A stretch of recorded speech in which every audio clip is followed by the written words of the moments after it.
Shalom, shalom. I'm coming back with the rest of the lesson. Phone cut off on me. So let's get it. You see, I stopped in Ezekiel chapter 37, verse 17. Let's go into that real quick. 17 and 18. See Ezekiel chapter 38, verse 17, and it reads, it says, thus saith Yahweh, Bahashem Yahushua, Elohim, art thou he of whom I have spoken in old time by my servant the prophets of Israel, which prophesied in those days many years that I would bring thee against them. See, they just dropped something, bro. Hey, see, so the Lord right now, he's bringing all these other nations against his nation. I mean, against his land and the people and his people. Right now, you know, ain't nobody, ain't all, the majority of the people is scattered abroad in the four corners of the earth. But you got only a pocket, a remnant of those that's Israelites that's in the land right now that's on prophesy. Which, you know, and I had forgot all about them. And I'm glad the Spirit brought me back here because you got in the 1970s, I think around the 60s, late 60s, early 70s, that Ben Amin, and some of our people went to that land, and I think around 68. It was right after the riot after they killed Martin Luther King. You know, the whole America they were rioting in the United States. So then that's when some of our people ended up going to that land, going to Israel. You know, and this is what this verse is referencing. Okay, let's read some more. Let's go into it. In the old, it said, whom I have spoken in old time. So the old times are now, you know. Let's go here, Ezekiel chapter 38, verse 10 and 11. It says, thus saith Yahweh, Bahashem Yahushua Elohim, it shall also come to pass, at that same time shall things come into thy mind. Thou shalt think an evil thought. So our people is thinking of evil thoughts.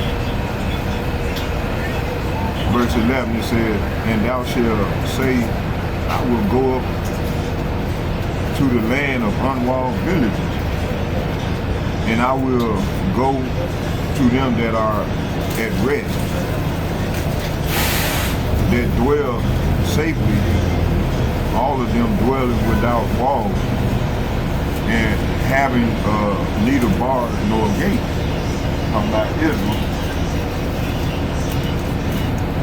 So the Lord gonna send God and Magog and all these armies against his land, and that's where they're gonna be slaughtered at. All these nations.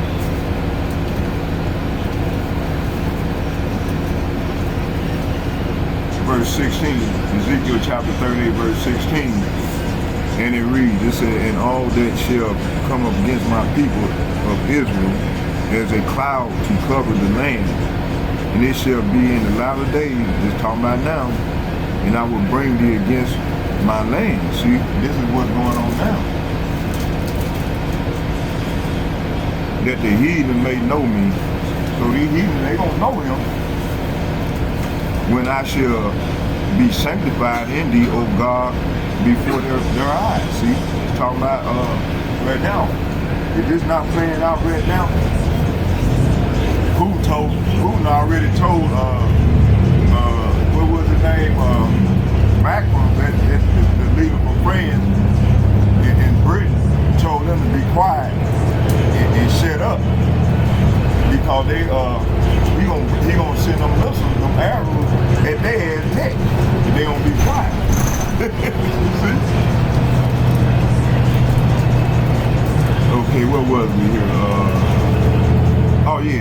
chapter 11, verse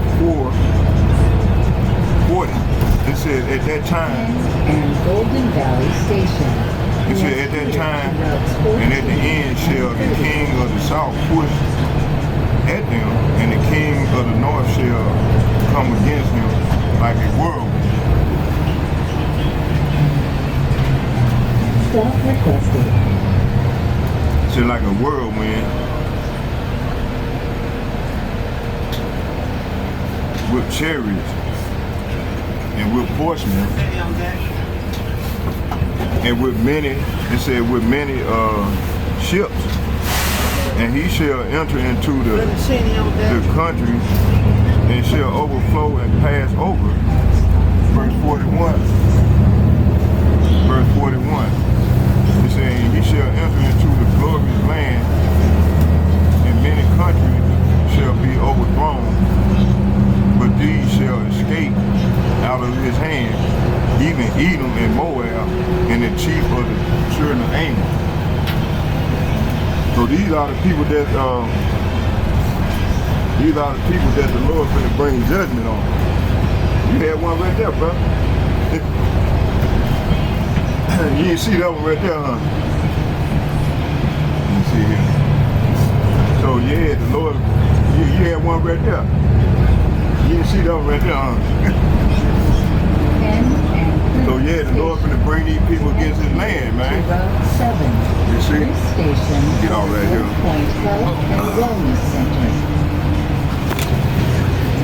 Shit.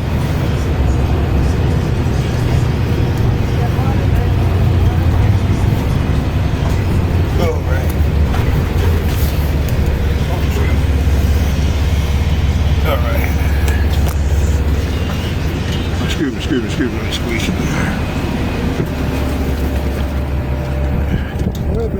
So the Lord gonna bring all these other nations against his land. You know?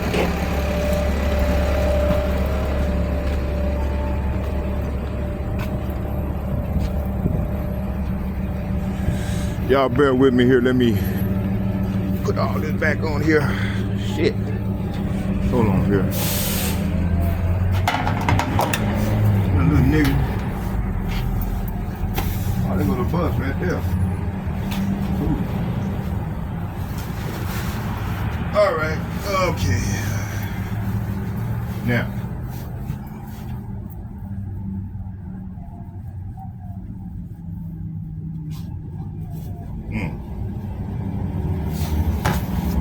All right, here we go.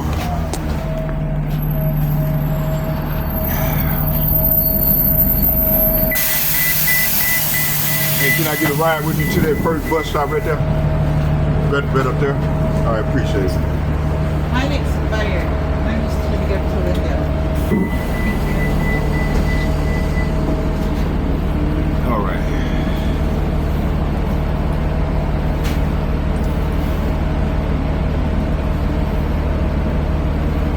Okay, Daniel chapter 11 verse 42. Daniel chapter 11 verse 42, and it reads, and he shall stretch forth his hand also upon the country, and the land of Egypt shall not escape. See, so these lands are not going to escape the Lord's judgment. These other nations. Verse 43, it says, but he shall have power over the treasures. He shall have power over the treasures of gold and silver, and over all the precious things of Egypt, and the Libyans and the Ethiopians shall be at his steps. Verse 44, but the tidings out of the east and out of the north shall trouble him. Therefore he shall go forth with great fury to destroy and utterly make away many. Verse 45. Man, I ain't know today was a holiday. You know, I don't celebrate no holidays anyway. You show you, man. That let you know, man. Oh, yeah. Oh, yeah, you know, we don't celebrate no holidays anyway. All praise to Yahweh. You know why our people still celebrating these fictitious holidays? Man, the Lord, men, women, and children is not celebrating. You know? Y'all bear with me here. Let me put this back on real quick here. See now.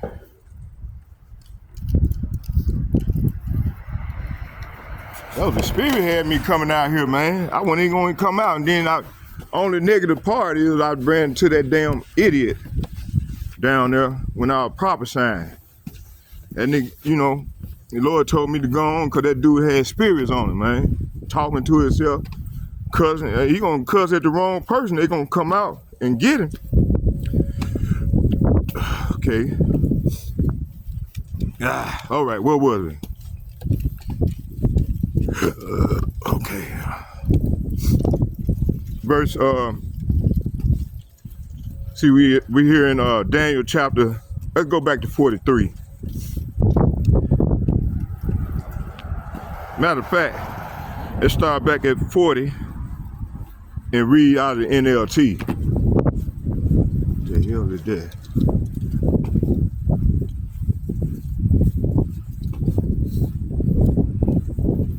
We're gonna read out of the NLT. What's going on? Motherfucker camping out inside our building, man. Like that.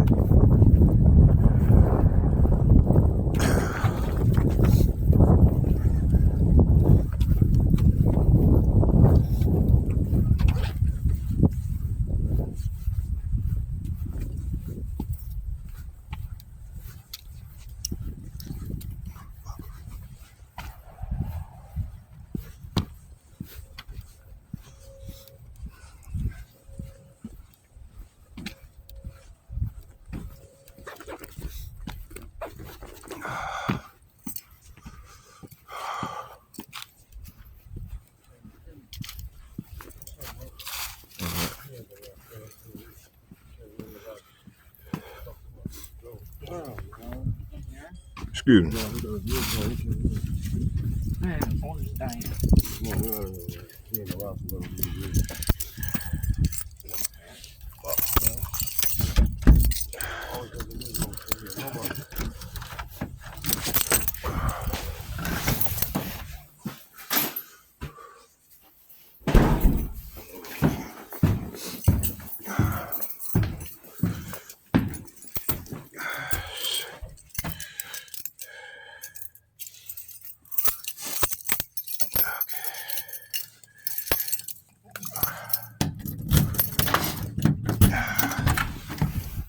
All right here.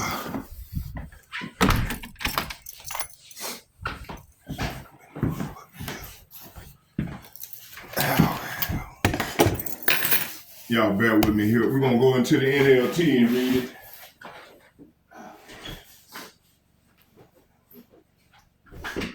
Oh, man.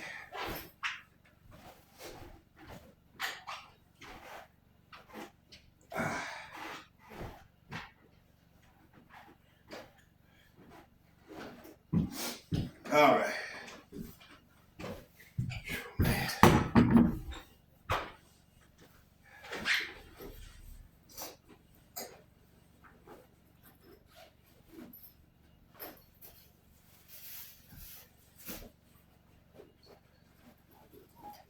Yeah.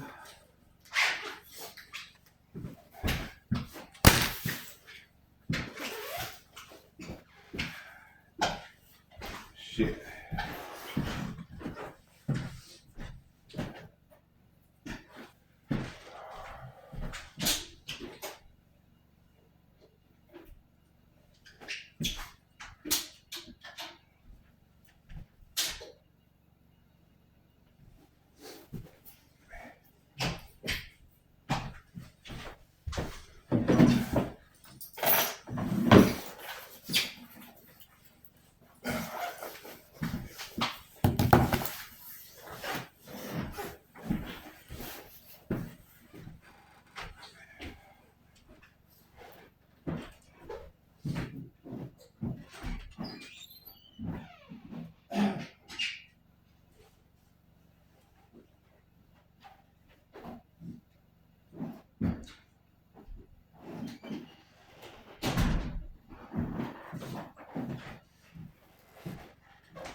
Man,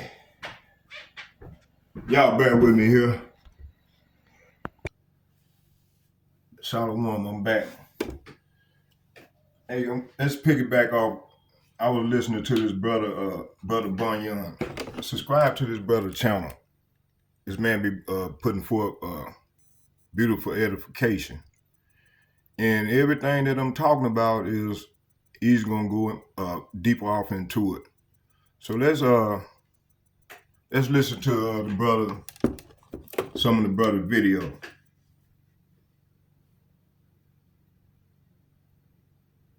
Let me see here. Hold on, y'all bear with me. Shalom Akiyam. First and foremost, I would like to give all praise, honor, and glory to Yahweh, Bahashem, Yahweh Shai, Bahashem, Rakah Kodash. I would also like to give a double honors to the elders and apostles of Great Millstone, where I learned this 144% truth. I would also like to say peace and salutations to the hopeful elect, starting with the 144,000 men of Israel, which consists of the servants, the prophets, whom have been ordained since the foundations of this earth to sing this new song, which comes in the form of this gospel, which will be preached throughout all four corners of this earth and rest upon the ears of their innumerable multitude, men, women, and children of Israel, who may be scattered throughout all four corners of this earth. It's just Bayan back again through the spirit and power of Yahweh, Bahashem, Yahweh Shai. And I just want to get into a brief lesson, speaking on this wicked holiday of the West, known as Thanksgiving. But us brothers, we coined it as Thanksgiving, because that's exactly what it was associated with, upon these English, landing on Plymouth, landing in Plymouth, and over here in Boston.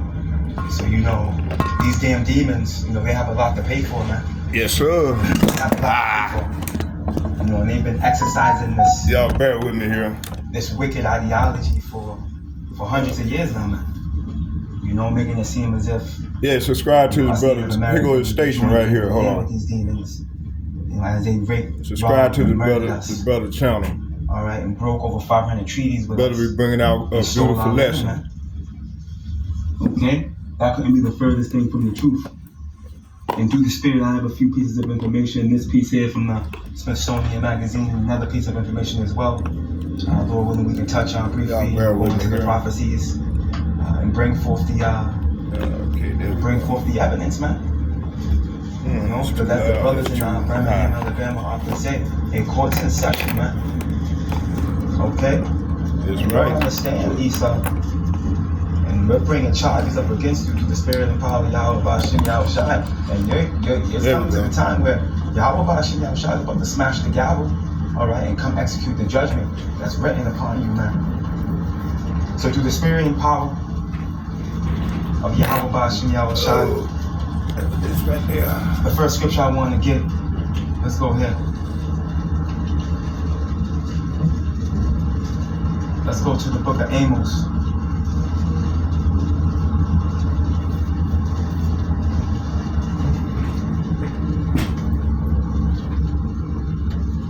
Let's go to the book of Amos, chapter 1, and verse 11, and it reads, Thus saith the Lord Yahweh, for 3 transgressions of Edom. Okay, and we know Edom is who? Esau, Edom. Okay, the so-called white man. This is who Esau, this is who Edom is. And remember, when you go to Genesis 36, let's go grab it real quick. Genesis 36 and verse 1, it says what? Now these are the generations of Esau, who is Edom. Okay? And we know again, Esau is the so-called white man. The spirit has linked them. Okay? The spirit and the prophecies link them to Esau. Alright? Genesis 25 tells us he came out red all over. Alright? And we know that due to the fact that he came through as a clean leper. Alright, which is the curse of Cain. Alright, also on top of that, All right, when you go to 2nd Ezra 6 and 9, it tells us that Esau is the end of the world. So we know Esau will be ruling at the end in the end days upon the return of our Lord Yahweh Shai, man.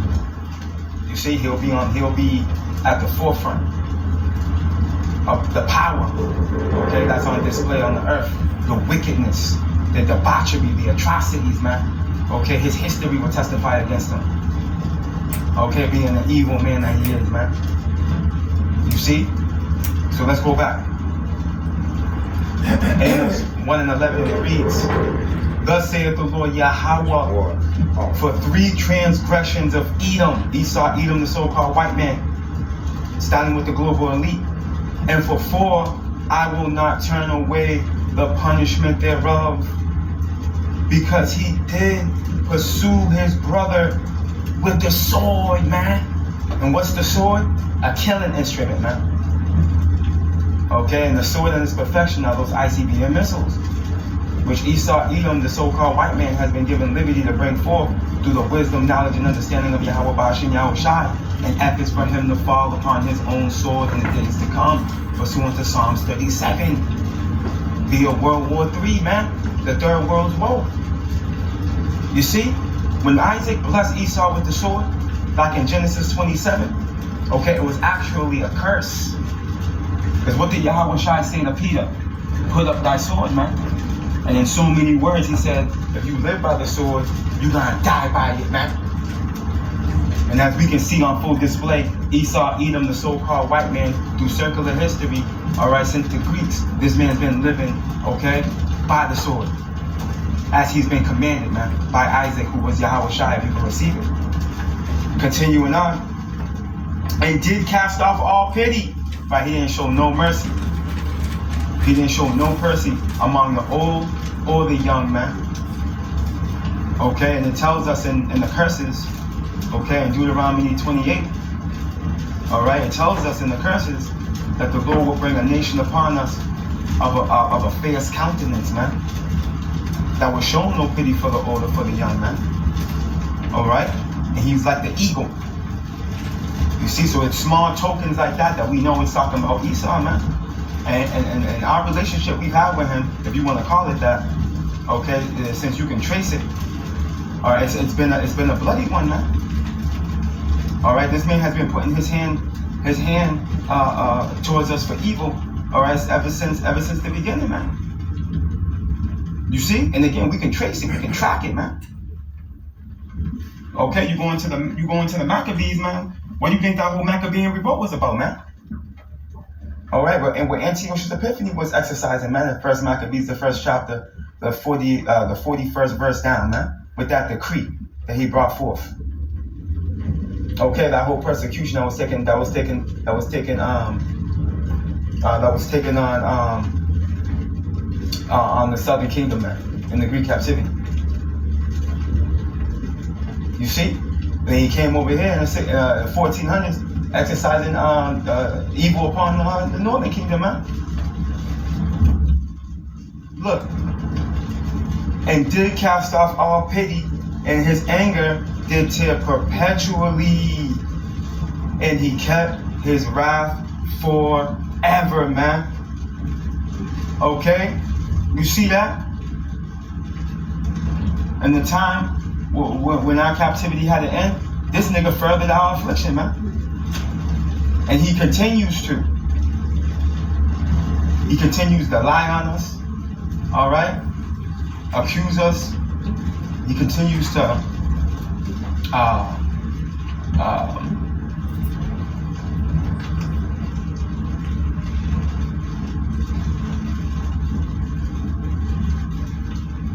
he continues to defamate our character, man.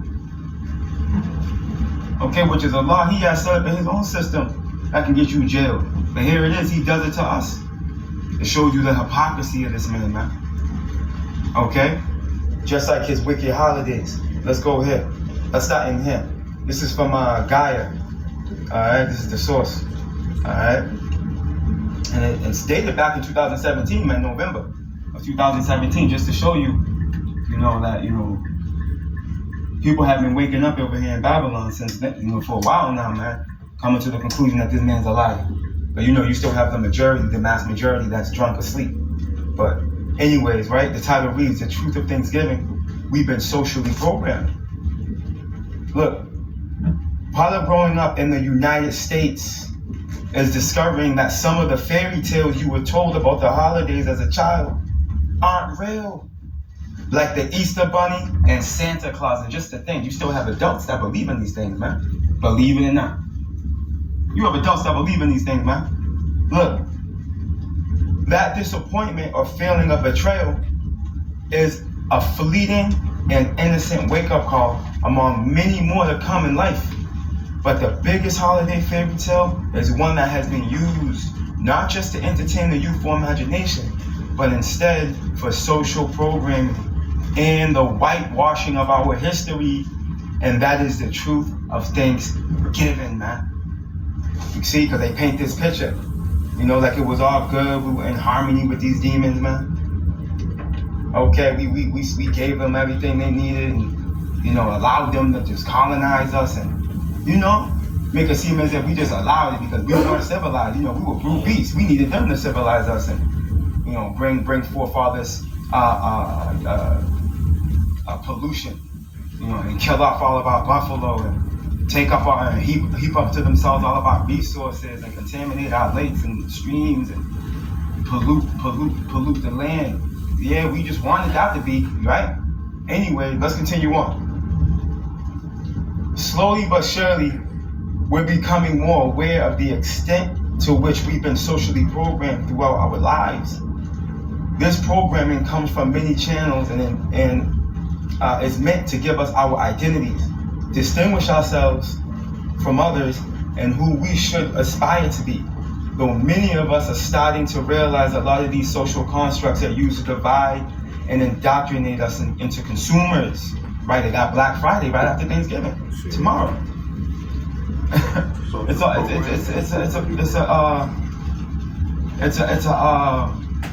It's a stunt what they're doing, what Esau's doing. You see, they heap up resources, man. They heap up treasures. They heap up money. They become fatter and richer. Look, political constituents, right? And anything that serves to benefit the powers that be. Okay, look, right? You see? Because they're the ones that benefit from this, man. The powers that be. You see? This is the diabolical system they've created. Right? The Thanksgiving holiday could not be more fitting an example of the historical and continued use of subversive social programming that has been intrinsically, right, injected into our culture, man. Right, and when you get this word, right, look. Social programming. Intrinsically. Right. It goes into what? In an essential or natural way. And that's what Esau has done. He's made it seem natural and okay because he's had the ability to deceive. You see? But now we're in a time that what? Yahweh Ba'ashem Yahushua is taking that covering cast off of the face of the people. Let's go get that real quick. The book of Isaiah. And slowly but surely, this man is being revealed. Who to point the finger to is becoming more and more evident. As you see in this article back in 17, it pointed to who? The powers that be. You see? Which are these international banking families, man. The book of Isaiah chapter 25 and verse 7, and it reads, and he who, Yahweh Ba'ashem Yahushua, will destroy in this mountain, right? A mountain in the scriptures is coined as a government. More times than none. You see a large government. Sometimes it's talking about a real mountain, like a regular mountain, you know, but in many cases it's talking about a government. You see? Mountains go into larger governments, hills go into smaller ones. You see, it's parabolic top. Alright, now check this out. And he will destroy in this mountain over here in Babylon the face of the covering cast over all people and the veil that is spread over all nations, man. You see that? In a covering cast in a veil, you use that to hide or to conceal something. You see? And this man has been using witchcraft and deception in efforts to hide the truth and created his own narrative and to bring forth his story. Not history, his story. Get it, brother. You see? This is what this man has done. Let's go here. Let's go back. Let's get a little bit more here. Let me jump down real quick.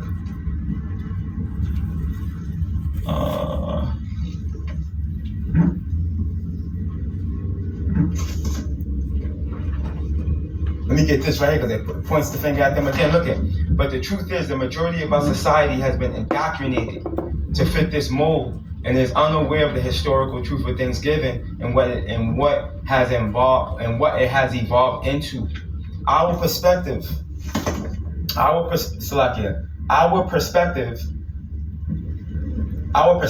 have been socially programmed over the course of the past 4 centuries to fit the narrative of the appropriate political zeitgeist. And look at, hold on. Stay with me. Make him move right there. Look. Zeitgeist. Right, zeitgeist. Look at a defining spirit or mood of a particular period of history, right? Shown by ideas and beliefs of the time. You see? Let me see. Spirit of ghosts, right? So here it is. You know, they put a different, they pretty much, let me see. They brought forth the information regarding Thanksgiving to fit their narrative.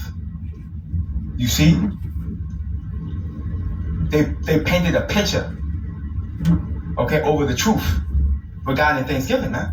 Look, and while it has slowly evolved to satisfy the religious, social, and economic goals of the ruling elite, you see that? So this article is pointing the finger, showing you that covering has not bills being removed, man. Remember, this article was back in 2017. Look, it continues to completely ignore the injustice against Native Americans, man.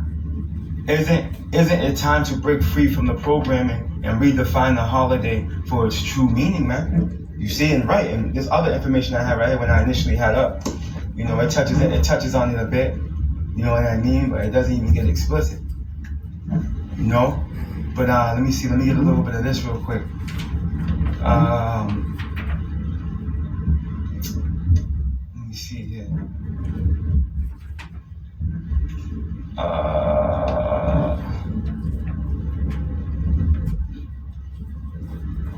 Let me see here.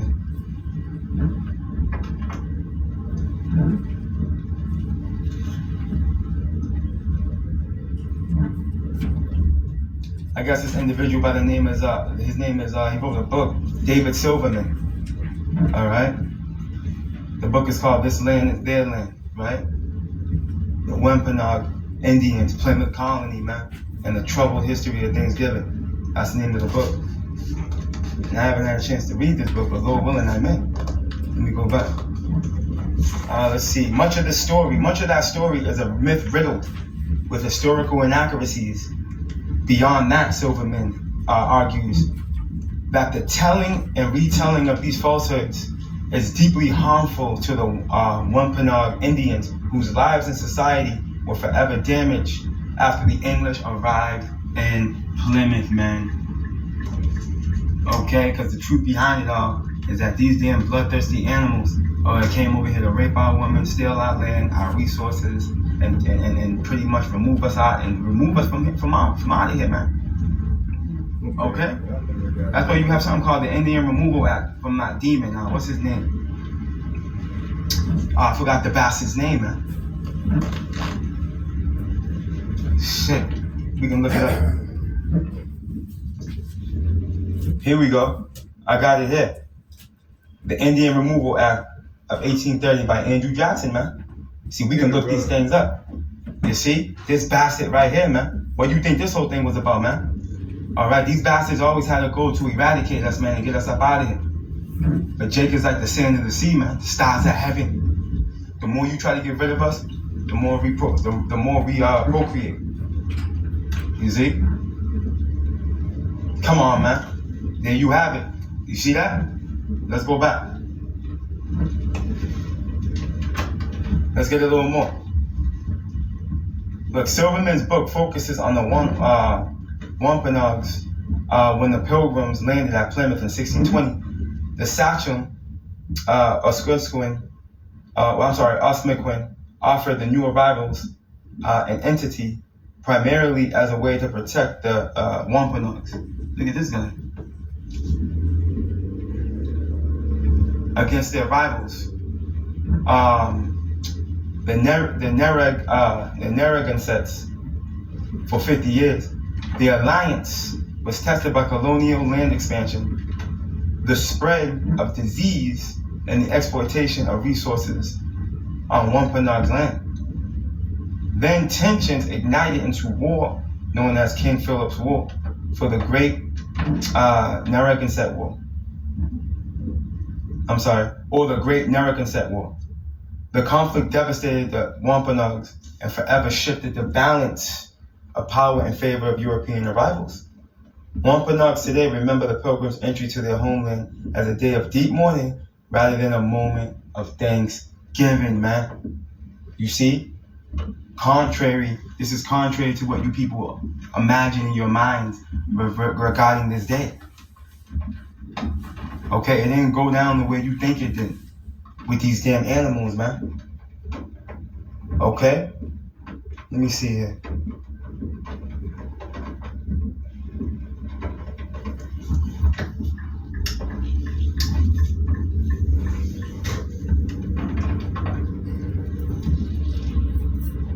Let me see.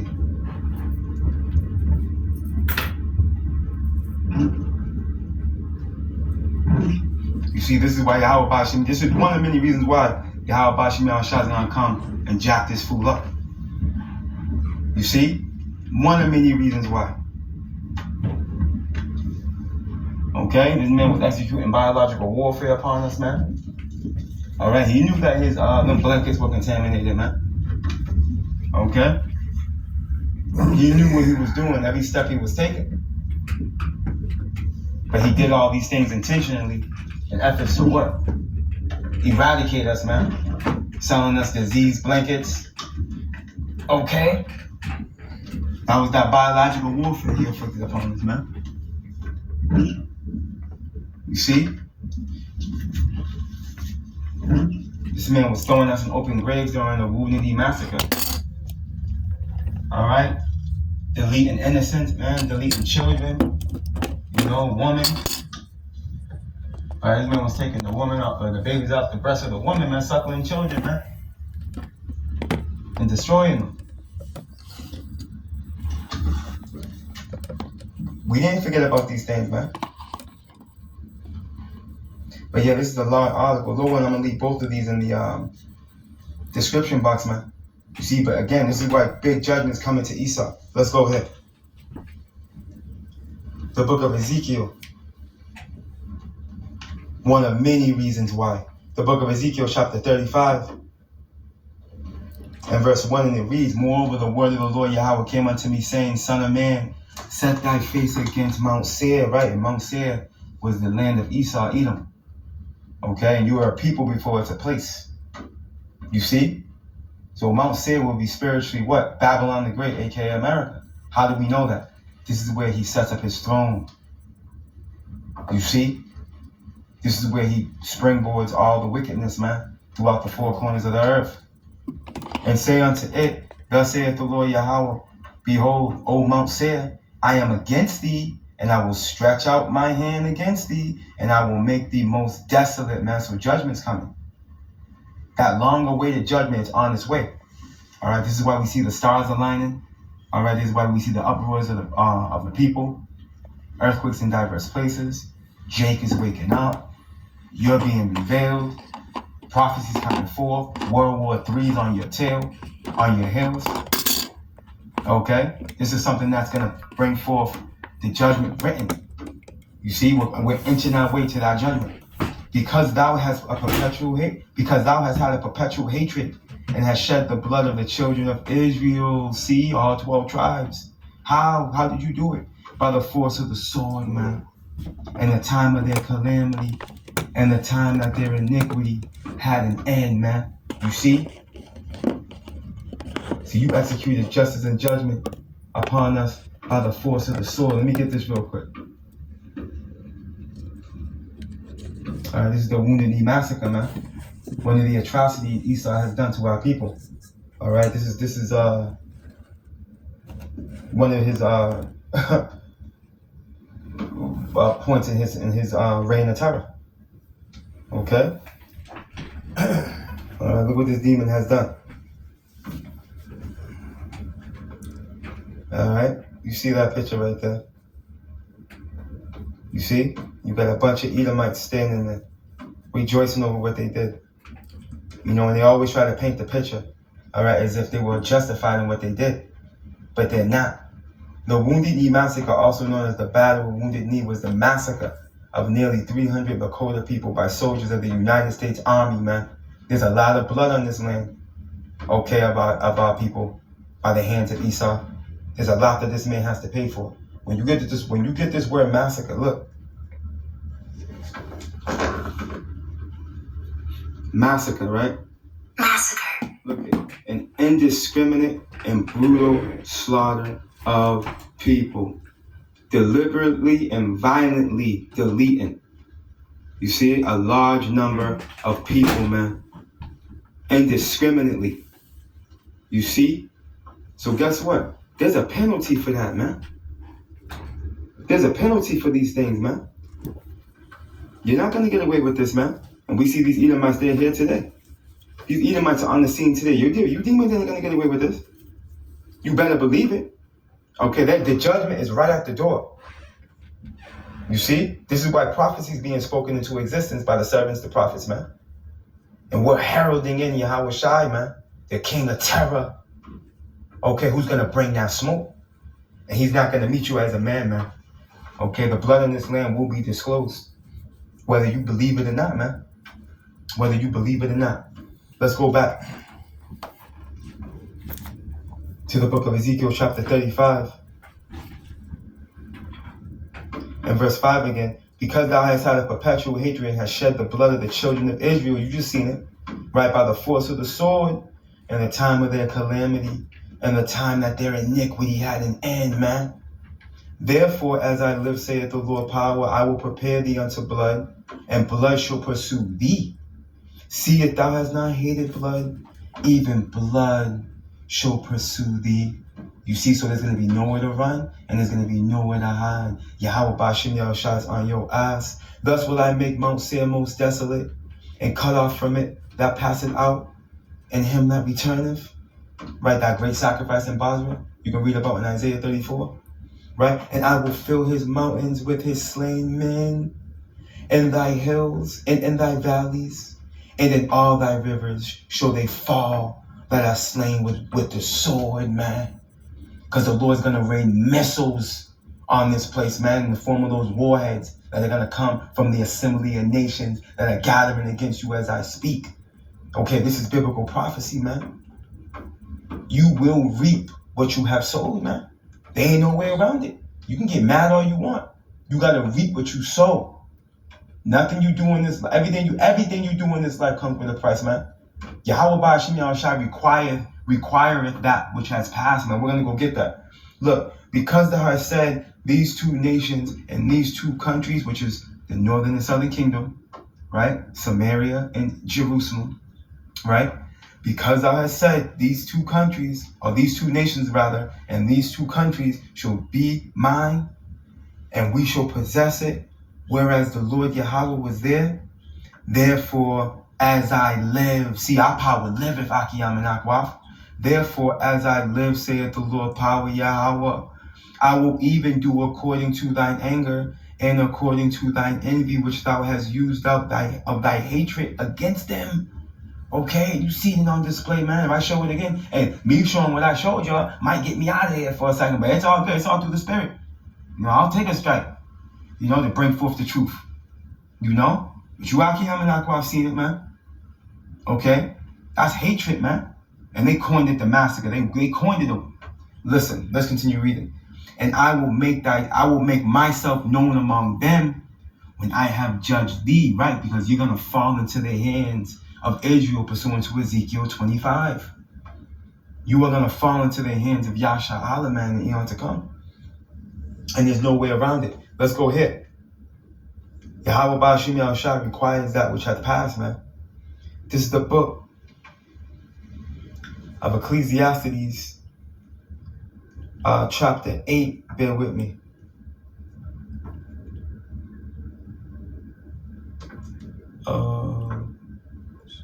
Matter of fact, I think it's 3, if I'm not mistaken.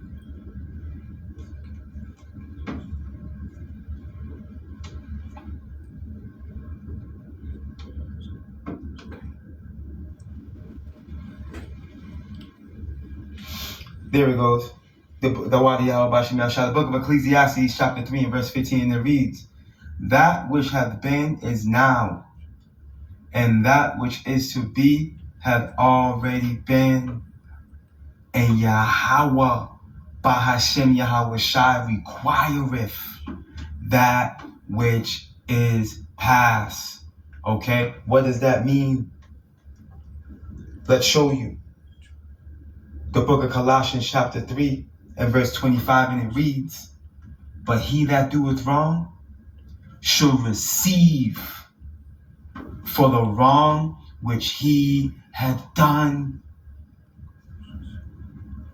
And there is no respect of persons. So rest assured, Evil E, your day's coming. And no matter how much you wiggle, squirm, and scream to try and get out of your judgment, you can't change prophecy. And this is why we tell you, Jake, to get up out of this piece spiritually, man. Because if you don't, you're going to be connected, entangled, and entwined in this judgment. And Yahweh Ba'ashim Yahushua is going to wreak havoc upon you, man. I'm going to leave you with this, man. 1 and 2, you, Jake, disconnect. You celebrating Thanksgiving this year, and you celebrate your birthday, you celebrate all these holidays prior to this month. And you better figure it out, okay? And fall back from this place, man. Because it's guaranteed you're going to be linked into this judgment that's coming. Check it out. This is the book of Jeremiah, chapter 51, and verse 6. And it reads, bear with me. Flee out of the midst of Babylon. How do you do this? You return to your power. Yahweh Ba'ashim Yahushua, by returning to the scriptures, man, and in the name of Yahweh Ba'ashim Yahushua, return to the obedience of the Lord. Rehearse these righteous acts. Recover yourself from this hellhole you've been entwined in. You see? No longer celebrate these wicked holidays, your birthday, anything that the heathen do. And join yourself unto your power. Okay, where you will be given a hedge of protection through obedience, man. You see? It's not going to be in vain. You see, seek the Lord, all you meek of the earth, man. Those that have wrought his judgment. It may be that you may be delivered from the day of the Lord's anger, man. Roughly paraphrasing, man. Roughly paraphrasing, man. Okay, look. Flee out of the midst of Babylon. Right? Again, spiritually disconnect. Repent and return back to your power, man. And deliver every man his soul. Be not cut off in her iniquity. For this is the time of Yahweh's vengeance. See, there's a time and place for everything, man. And now we're coming into the time where Yahweh Ba'ashim Yahushua is going to recompense Babylon for what she has done. He will render unto her a recompense, man. A repayment for all of her atrocities, man. So this is the time we're in, man. This is why you're seeing blood moons, blue moons, okay?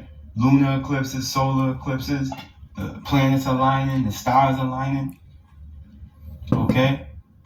these abnormal weather patterns, okay? Weather storm fronts of biblical proportion. We're in the end time where the spirit of Yahweh Bashim Yahushai is resting upon this planet Earth, man. Okay, and the countdown is on before Allah Shadia, a demon-like power, opens up on you inhabitants, man. Starting with over here in Babylon. Don't say we didn't warn you. Repent, Jake. The kingdom of heaven is at hand. All praise, honor, and glory to Yahweh, Bahashem, Yahweh Shai, Bahashem, Rakak, Wadash. Double honors to the elders and apostles of Great Millstone, where I learned this 144% truth. Lord willing, you Akiyam and Akwaf will edify. Shalom.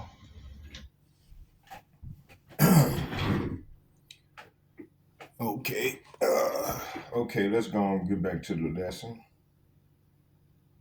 Okay.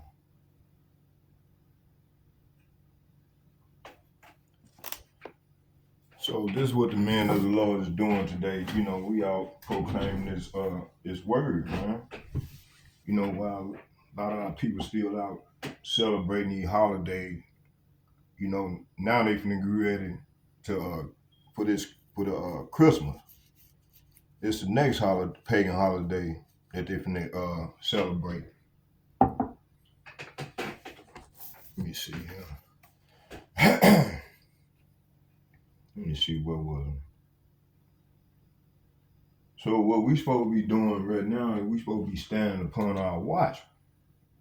And this what a lot of our people is not doing. You know, the prophet's supposed to be standing upon their watch, and the people supposed to be ready to hear. You know, hear the message of the Lord. Let's get this here. Let's go into Habakkuk. Let me see here.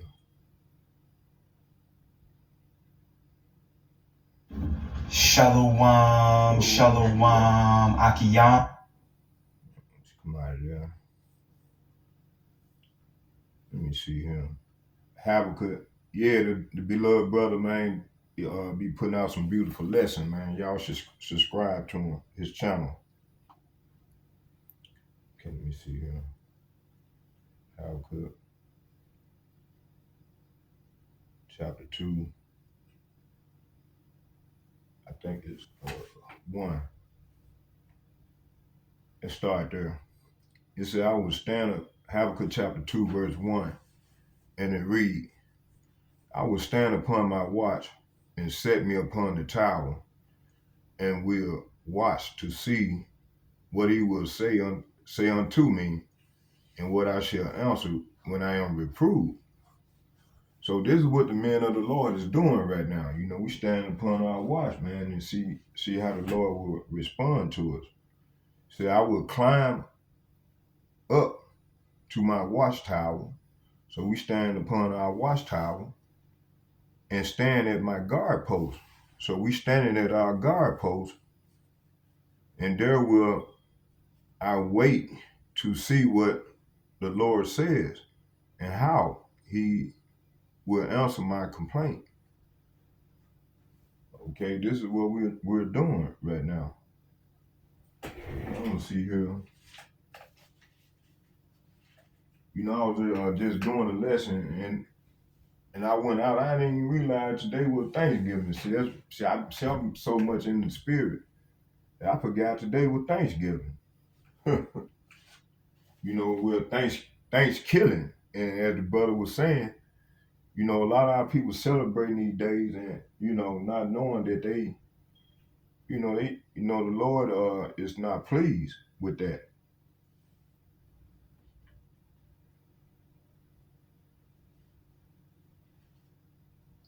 And as I've been making these videos, and as the other brothers been going into it as well, into this new world order, you know, they trying to create,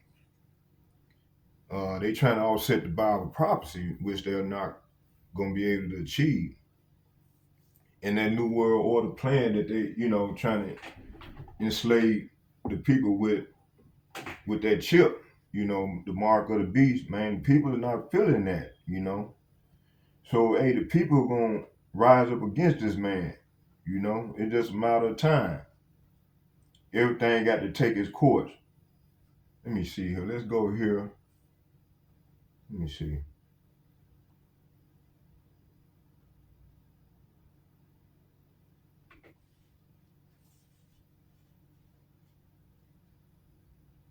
I think I stopped off in Ezekiel, the 37th chapter. I think that's where I stopped at. Matter of fact, let's go back there.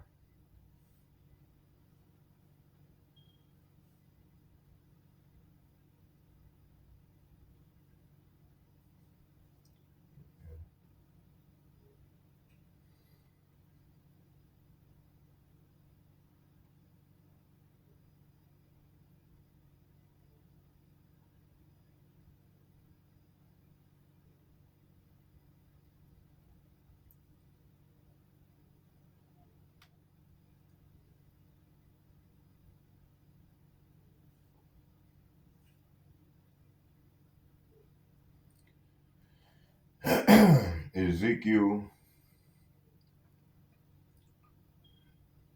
38, I think is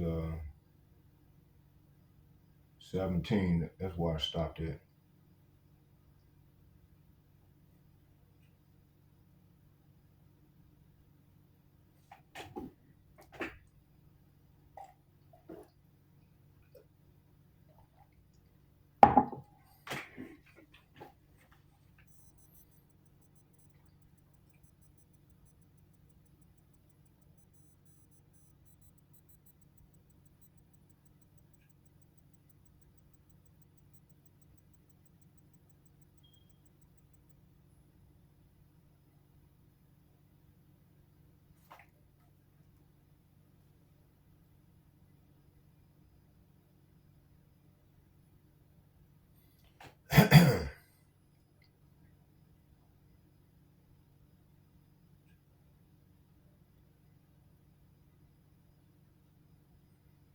It's taking forever to kick in. Let me see here. Let me turn it off, man. My screen froze up on me.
Ezekiel chapter 38, verse 17, and it reads, Thus saith Yahweh, Bahashem Yahushai, art thou he whom I have spoken,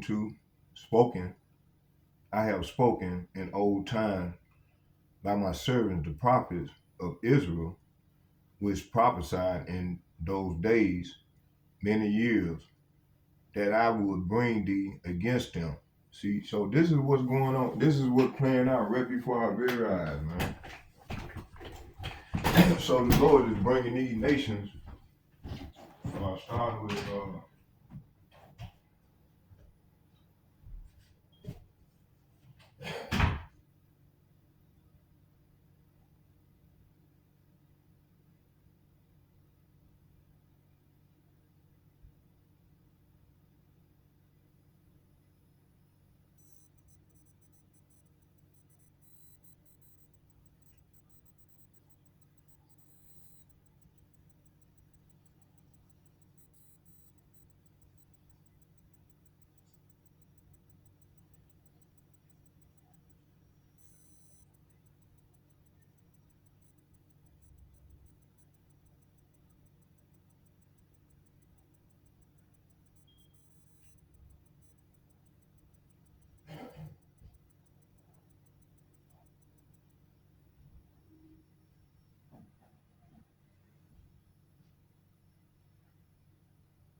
Okay, where was it? Let me see here.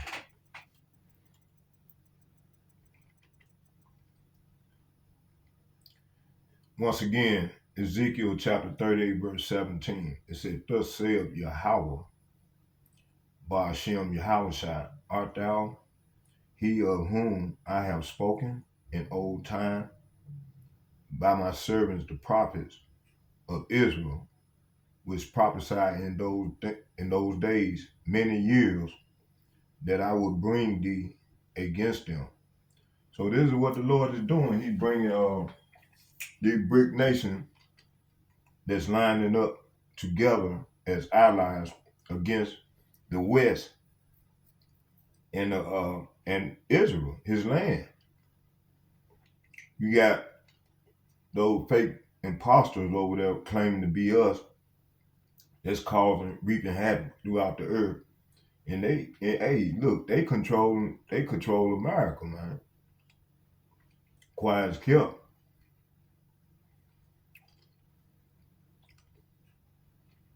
Let's read it in the NLT. It says, this is what the sovereign Lord asks. Are you the one I was talking about long ago when I announced through Israel's prophets that in the future, that's now, I will bring you against my people. See? So that's what's taking place right now. See, we're getting ready to enter into the Great Tribulation, which already started. Let's go right here and see what they trying to do. They trying to bring about their New World Order plan, which is to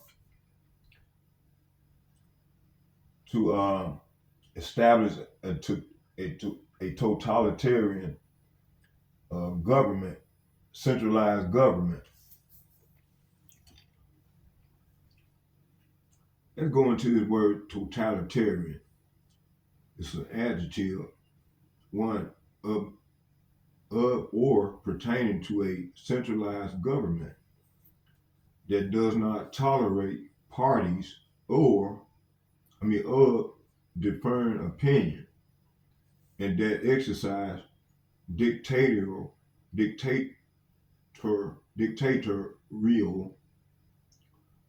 control over many aspects of life, exercising control over the freedom, will, or thought of others. Authoritarian, autocratic. Okay, so this is what this man trying to bring about. Let's go back here.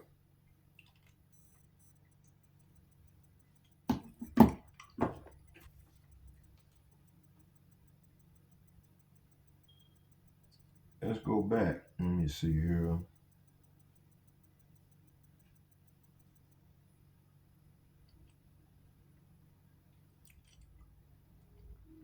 Let's go to let's get this old time. It said, whom I have spoken in old time. Let's start here at Ezekiel chapter 38, verse 10.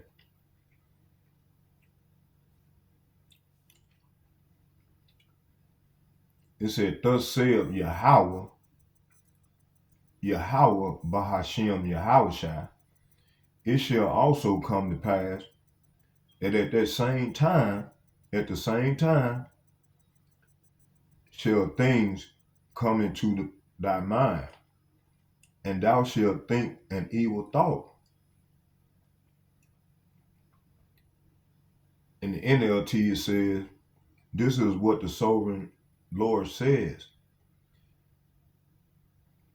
At that time, evil thoughts will come to your mind, and you will devise a wicked scheme. See, so that wicked scheme is trying to bring about world domination, controlling the people and its resources.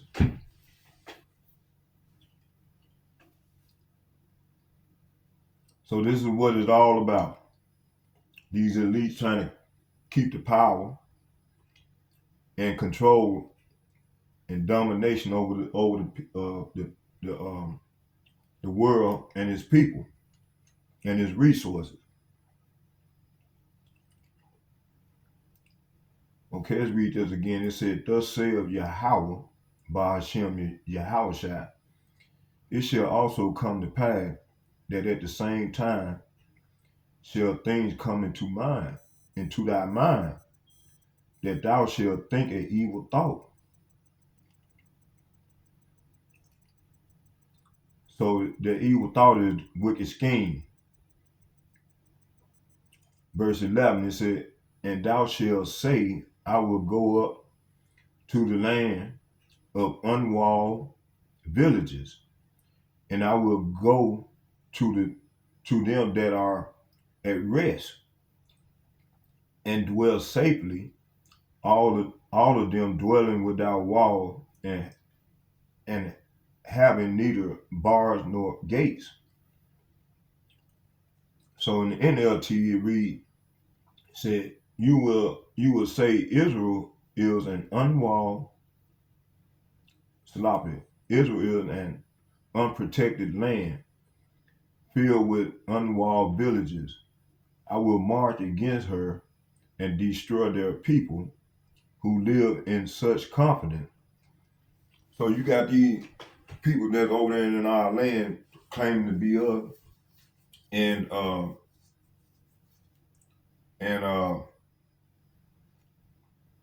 claiming to be us living in confidence. And listen, the land is not at rest right now, cause man, they over there doing all manner of abomination, man. They killing innocent women and children, all manner of madness going on over there, man. And then you got our people over here, and it's got unwalled villages. Right now they got that little wall over there in Mexico. I mean, in the south of the border. But hey, it's people coming around that. They getting around that. They have been getting around that since Donald Trump lost his last re-election, but now they finna ready to try to get that under control. But that's gonna create the civil unrest.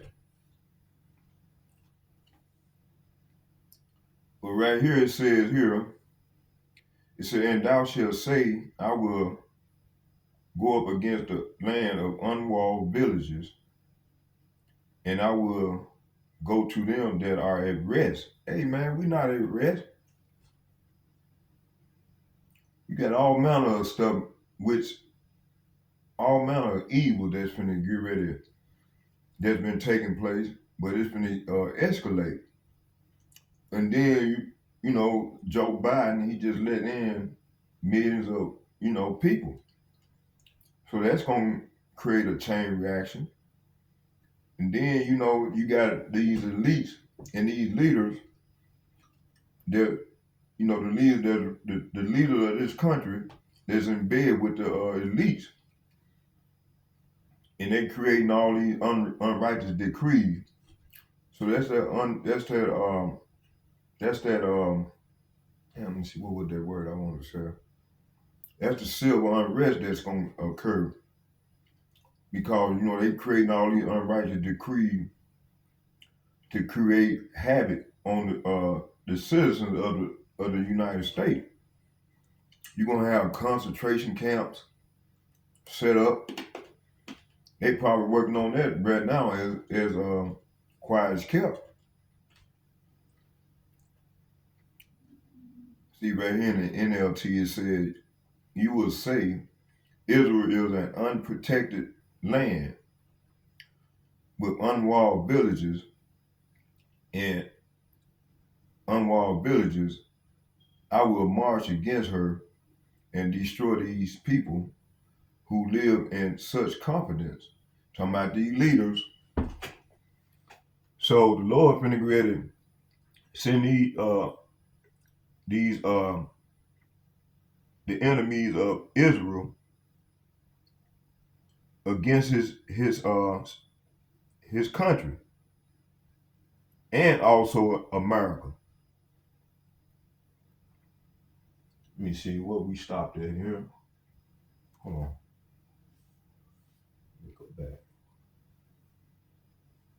Let me see.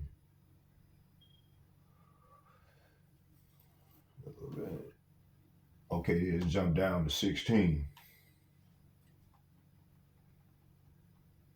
It said, and thou shalt come up against my people of Israel. See, so we got some people that's over there that went there, like I said, back in the 60s. It's a small amount. And they've been living there, and they got them stationed right there on the military base where they got all them weapons and shit at.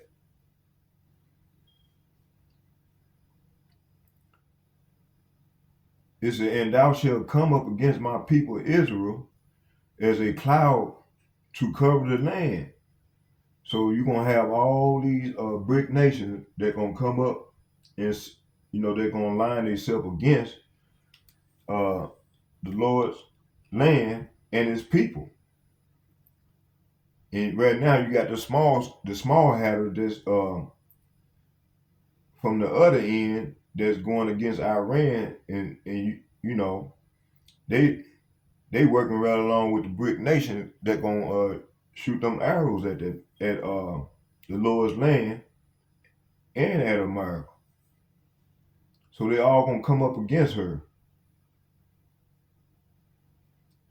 It says here, and thou shalt come up against my people Israel as a cloud. They're gonna be as a cloud to cover the land, and it shall be in the latter days, and I will bring thee against my land, that the heathen may know me, when I shall be sanctified in thee, O God, before their eyes. So the Lord gonna bring all these nations, and Gog is Russia. It said, and let's read it in NLT. It said, and you will attack my people Israel. So they're gonna attack the Lord's people, covering their land like a cloud. So they're gonna be covering the land like a cloud at that time in the distant future, that's right now. And I will bring you against my land, or a little bit shortly. It said, and I will bring you against my land as everyone watches. Hey, we watching, and my holiness will be displayed by what happens to you, Gog. Then all the nations will know that I am Yahweh, Bahashem Yahushua.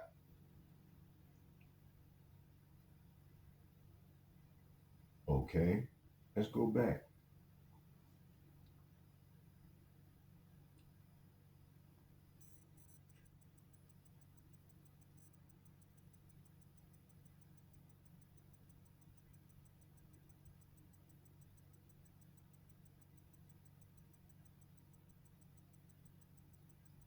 Let's get Psalms chapter 110, verse 5.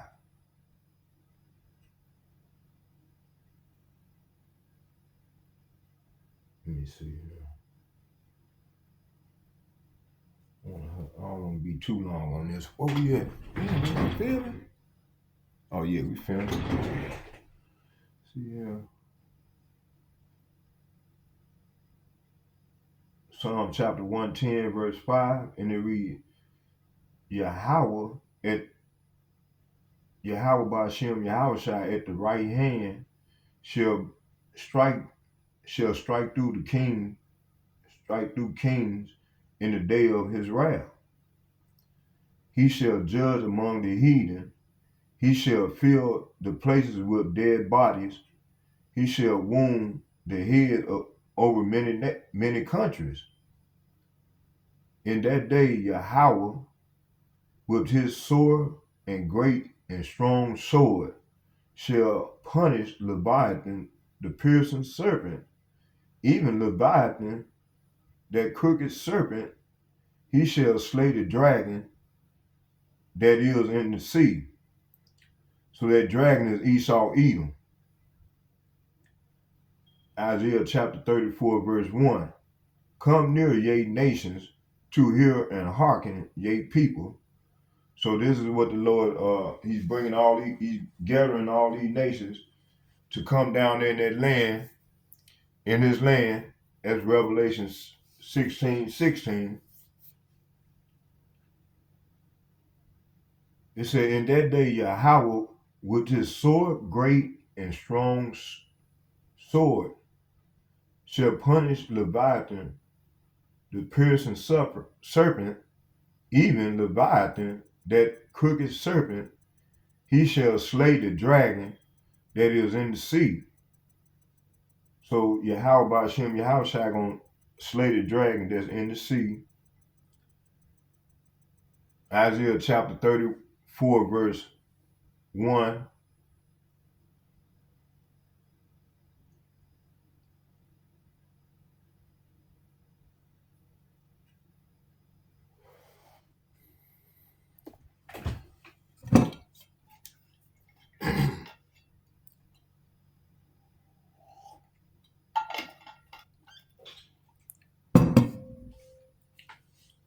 It says here, come near, ye nations, and to hear and hearken, ye people. Let the earth hear, and all that therein, all that is therein, the world and all things that come forth of it. For the indignation of Yahweh is upon all nations, and his fury upon all their armies. He have utterly destroyed them. This is what's coming. He have delivered them to the slaughter. Hey, this is what's coming in the very near future.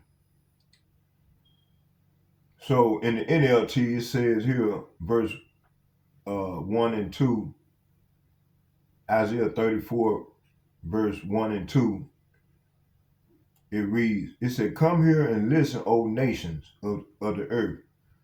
Let the world and everything in it hear my words. For Yahweh Ba'Hashem Yahushua is enraged against the nations. His fury is against all armies. He will completely destroy them, dooming them to slaughter. So hey, this is what's coming to all the nations. Hey, this is when we're going to go into the Great Tribulation, you know. Verse 3, it said, their slain shall be cast out, their stink shall come up out of their carcasses. You know, hey, remember that movie, you know, that movie with Sarah Connors played in, Judgment Day. This is a good portrayal of what I'm reading. It said, their slain also shall be cast out, and their stink shall come up, and their carcasses and the mountains shall be melted with their blood.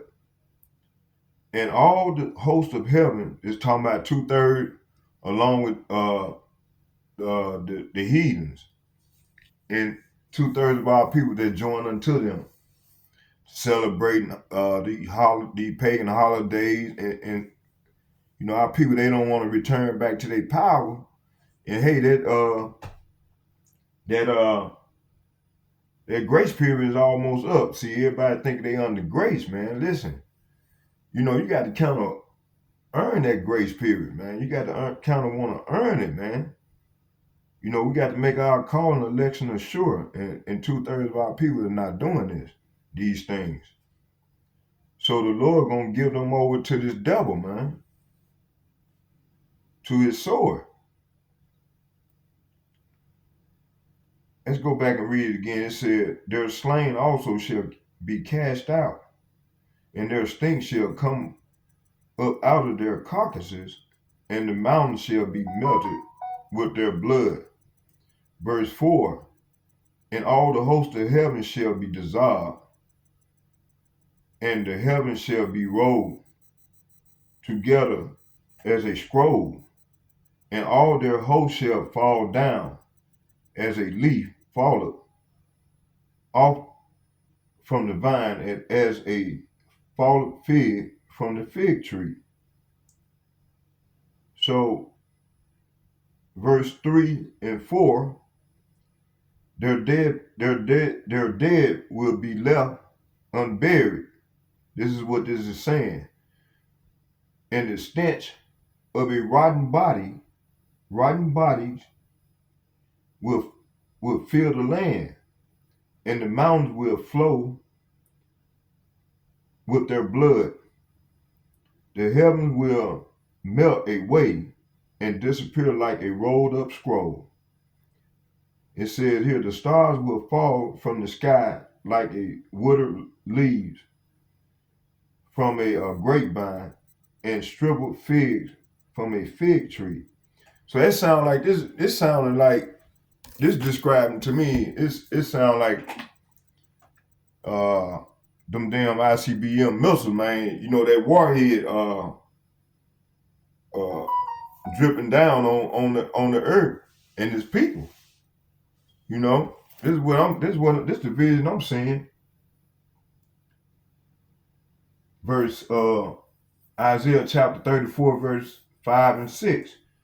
It said, for my sword shall be bathed in heaven. Behold, it shall come down upon Idumea and upon the people of my curse to judgment. And the sword of Yahweh is filled with blood. It is made fat with fatness, and with the blood of the lamb and the goats, and the fat of the kidneys of rams. For Yahweh has a sacrifice in Basra, a great slaughter in the land of Idumea. And it's talking about Esau, Edom. It's talking about these heathen, man. And then see, our people still, they don't want to separate themselves from this devil. So they're going to die right along with this devil. Y'all bear with me here.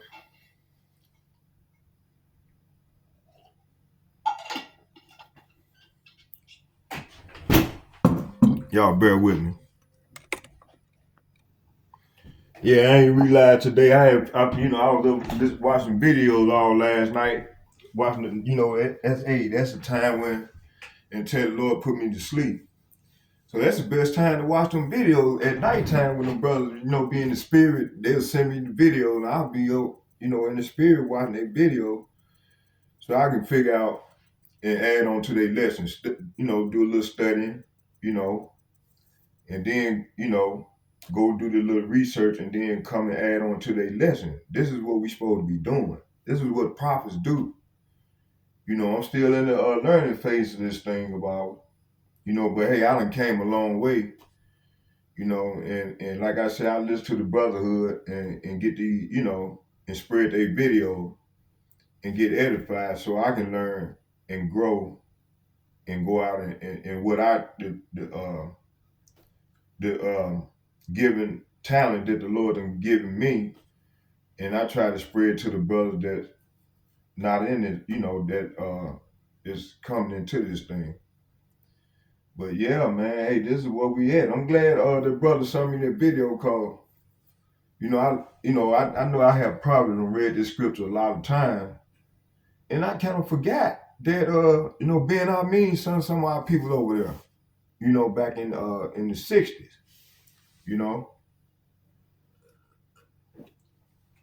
So we do have some people over there in Israel. So the Lord gonna probably beam them up into the chariot. The women and children, men, women, and children, that's a part of the elect up into the chariot. And gonna probably let them go on and shoot them arrows. Be part of the desolation part of Israel. When he get ready to send God and them up against his land. And see, that's the start of, we already in the start of the Great Tribulation, and things finna pick up. Like as we read in, I think it was verse think it was 15, where he said evil gonna increase.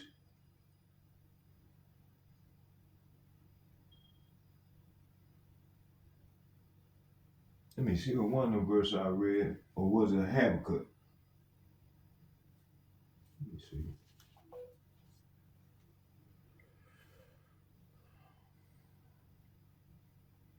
8:16. Or was it 17?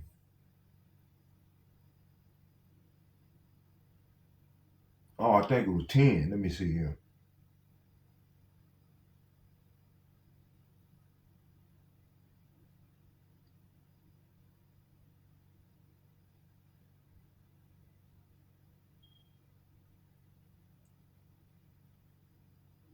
Right here it said Isaiah chapter 38, verse 10 and 11 and 16. It said, Thus saith Yahweh, Bahashem Yahushai, it shall come to pass that at the same time shall things come into thy mind, that thou shalt think an evil thought, see? And thou shalt say, I will go up against the land of unwalled villages. I will go to them that are at rest and dwell safely, all of them dwelling without walls, having neither bars nor gates. And thou shalt come up against my people of Israel, talking about that's here in Israel, as a cloud that covered the land. That cloud that covered the land, talking about them ICBM missiles. It shall be it shall be in the latter days that I will bring thee against my land. See, the heathen may know me when I shall be sanctified in thee, O God. See, before their eyes. Daniel chapter 11, verse 40. It said, At that time of the end shall the king of the south push at him, see, and the king of the north shall come against him like a whirlwind with chariots and with horsemen and with many ships, see, and he shall enter into the countries and shall overflow and pass over. See, that's covering the whole land, man. That's what that was talking about. Daniel chapter 11, verse 41, it said, It shall enter into a glorious land, and many countries shall be overthrown, but these shall escape out of his hand, even Edom, Moab, and the chief of the children of Ammon. And he shall stretch forth his hand also upon the countries, and the land of Egypt shall not escape. See? Okay, let's go back. Let's get this. Let's go back to Isaiah. I was reading. I think I stopped at 5. That started at 4. It said Isaiah chapter 34, verse 4. And all the hosts of heaven shall be dissolved, and the heavens shall be rolled together as a scroll, and all their hosts shall fall down as a leaf, falleth off a vine, and as a fallen fig from a fig tree. Isaiah chapter 34, verse 5 and 6. For my sword shall be bathed in heaven. Behold, it shall fall upon Idumea and upon the people of my curse. See? So the Lord can really come at these people, man. Curse to judgment.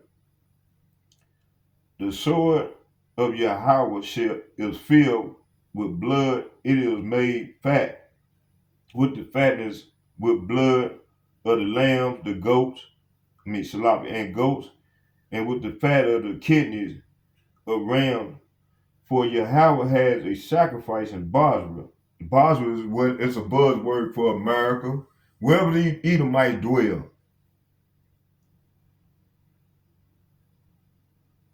The sacrifice in Basra and a great slaughter. Say what? And a great slaughter in the land of Idumea. That's a word. Their name Idumea is represent Edom. So I can go in the let's read it in the NLT.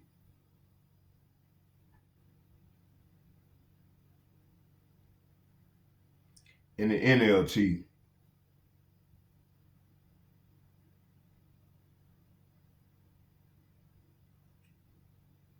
It says here, the sword of Yahweh is drenched with blood and covered with fat, with the blood of the lambs, the goats, and goats with the fat of rams prepared for sacrifice. See, it's a sacrifice. Yes, the Lord will offer a sacrifice in the city of Basra. He will make a mighty slaughter in Edom. See, so wherever these people dwell, and they state their headquarters here in America.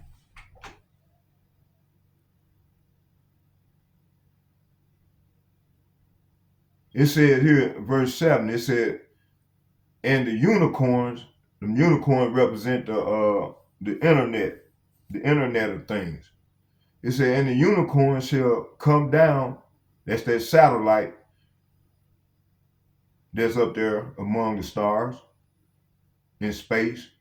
It said, with them and the bullocks with the bulls, and their land shall be soaked with the blood, and their dust made fat with fatness. So verse 6 and 7 is saying, the sword of Yahweh is drenched with blood and covered with fat, with the blood of the lambs, the goats, with the fat of rams prepared for sacrifice. Yes, the Lord will offer a sacrifice in the city of Basra. He will make a mighty slaughter in Edom.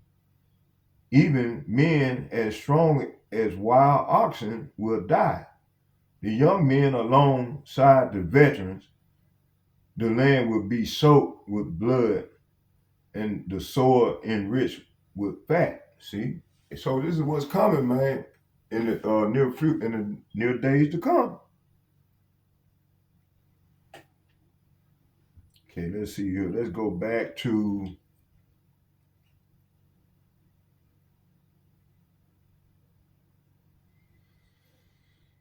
let's get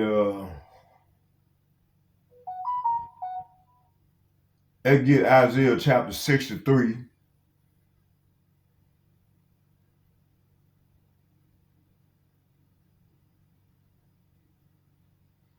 Verse 1. And I'm going to read to 6.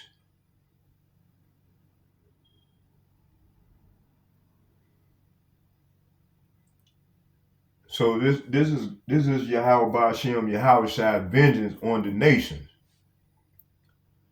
It says, Isaiah chapter 63, verse 1. It said, Who is this that cometh from Edom with dyed garments from Basra? This that is glorious in his apparel, traveling in the greatness of his strength. I that speaketh in righteousness, mighty to save. See, so the Lord coming to save his people, man, to hopefully elect.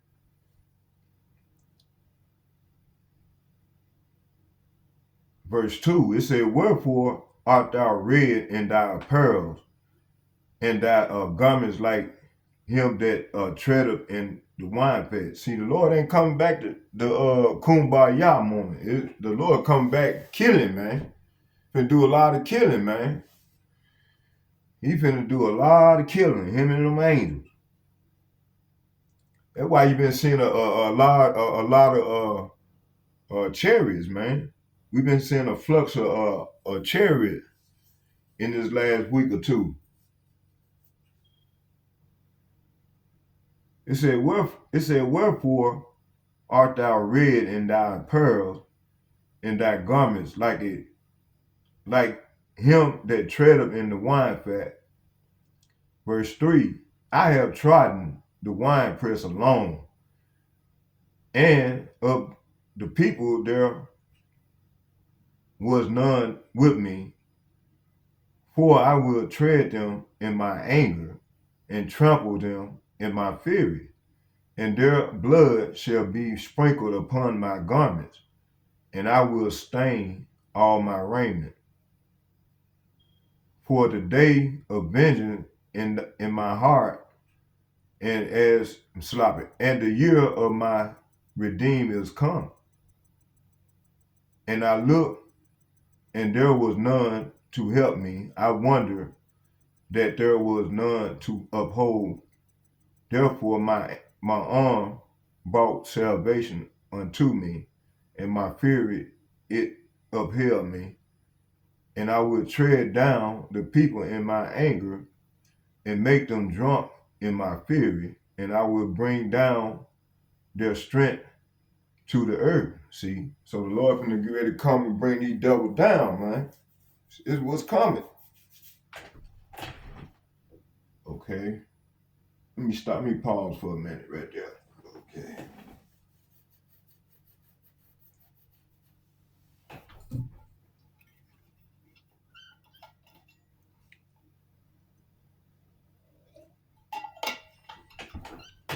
What time we got in? 1:30 minutes. Okay. So yeah, man, like the brother said, these people, man, got a lot to pay for. So these heathen nations that ready to come up against us, starting with Gog and Magog. This Iran is the ancient Sasanian Empire, the subject of June the 7th Symposium at African and Middle Eastern Division. Okay, it says the following post for Hirad Devani, Dinavari, reference specialist, African and Middle Eastern Division. It's talking about Northeast Asia. That's the Middle East.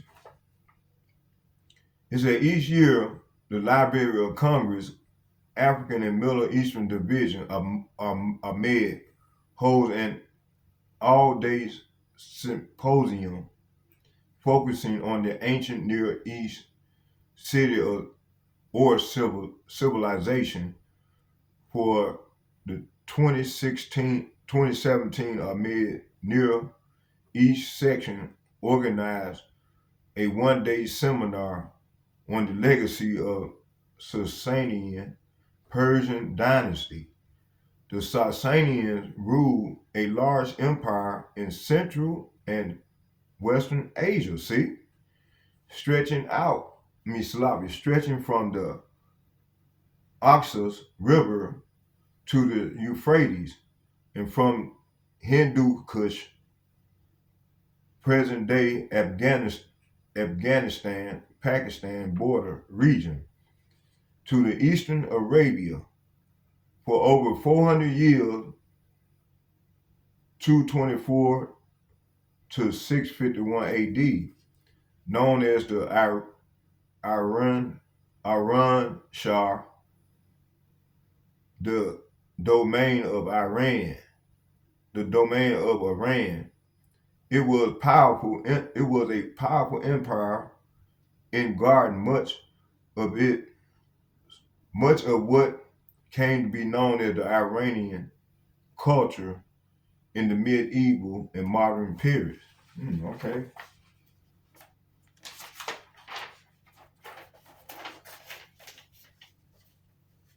So let's go to map.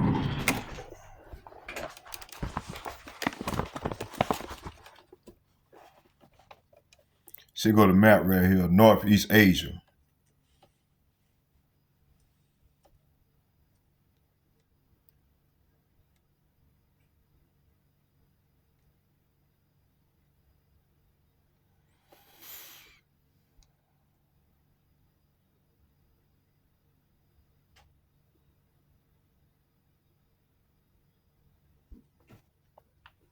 All right. That back right there.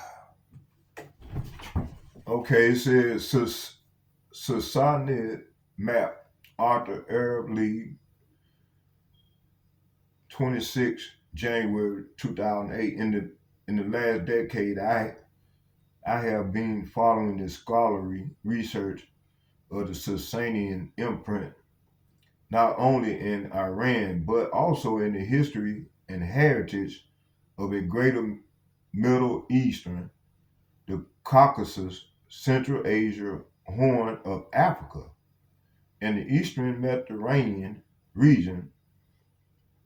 Researchers have pointed out that some traditional scholarships on this unique empire did not capture the complex interplay between the various social and political and religious groups during this period.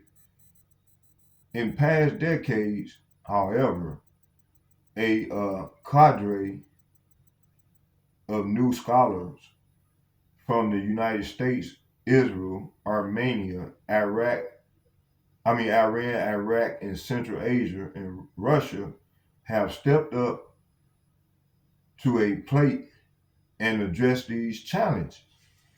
You know, like Putin showed them. He showed them the real error of them people, man. Them people were black, man. I mean, Salafi was people of color.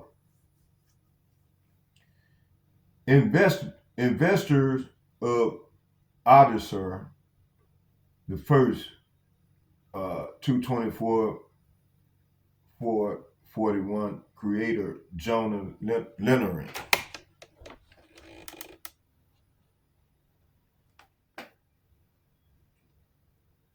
Okay.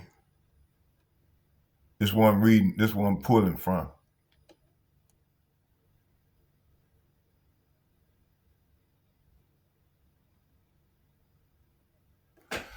All right, let's get that back right there.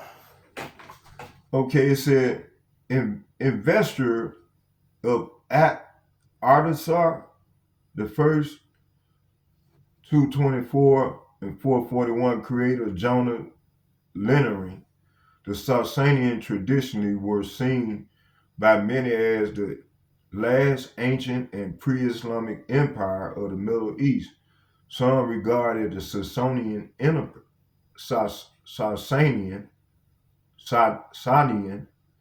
Empire as the domain of Persia ethnicity and the Zoroastrian faith. However, its history is much more complex. The 400-year Sasanian epoch spans all three eras, the ancient and classical and the early medieval, even though the Sasanian ruler elite based its present-day Iraq, Mesopotamia, were of Persian origin from far and were followers of Zoroastrian faith. Zoroastrian faith. It was during their reign in the Middle East that various Gnostic Christian religious traditions started to take shape. Similarly, the Jewish Talmudic, Similarly, the Jewish Talmudic tradition developed during the Sasanian period as well.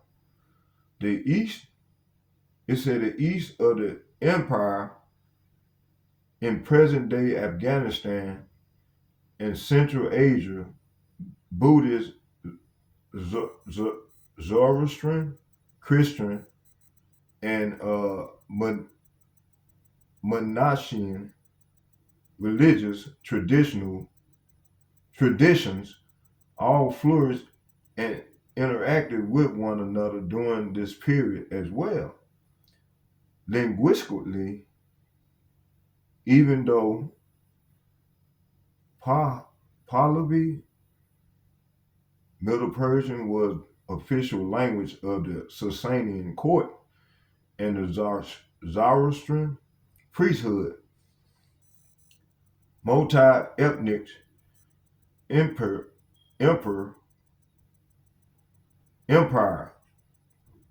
The multi-ethnic empire used Armenic Syriac as actual lingua franca, and Greek and Latin were used extensively.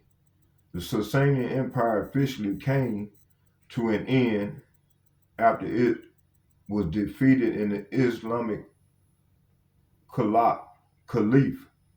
Traditions were maintained, and large numbers of people continued to follow the older Zoroastrian faith, which flourished well into the 10th century under Arab Islamic rule. So at the time when Prophet Muhammad came on the scene, because he's saying that people were idolizing, when I was into Islam, then I was studying, they was his people was worshiping like our people, like our father Abraham. He was, his father Terah was involved into that them idols, man. Our people, man, I don't know what was in our people, man. They love them idols, man. Y'all bear with me here. Hold on. Yeah, I'm back. So, man, our people, man, they was following these idols, man. And to this day, man, they still doing it. And then like it was talking about, all them groups was into that idolization. Right here. Come on, see. This this is it. See, look, this is who they were worshiping. Look.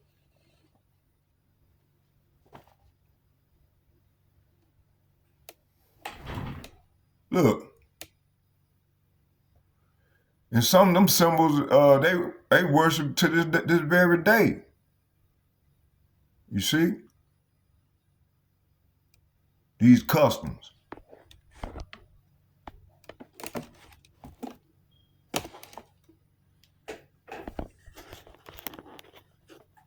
All right, this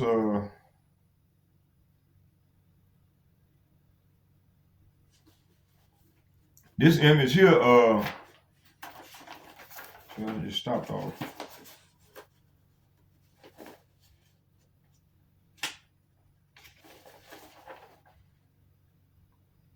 Yeah, this is the one we were just reading. This is the page I just got done reading to y'all. Right here.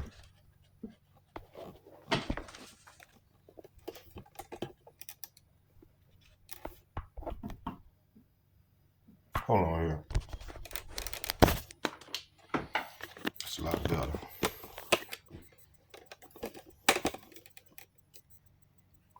I'm gonna get a scan of it. See? This is the last page I just read.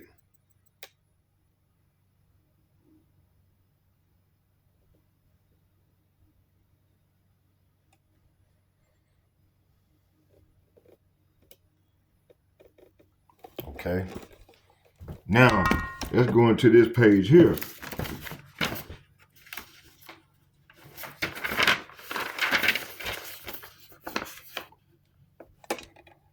See, our people, man, they follow it, they follow the devil, these devil worshipers.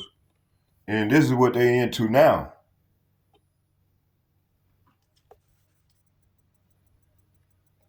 And witchcraft. Worshiping these pagan holidays and so on and so forth. And our people don't even know what they're getting into.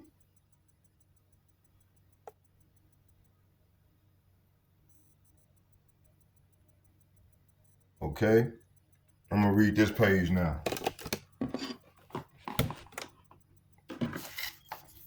It said plate with king hunting rams, AD in mid-5th and mid-6th century silver mercury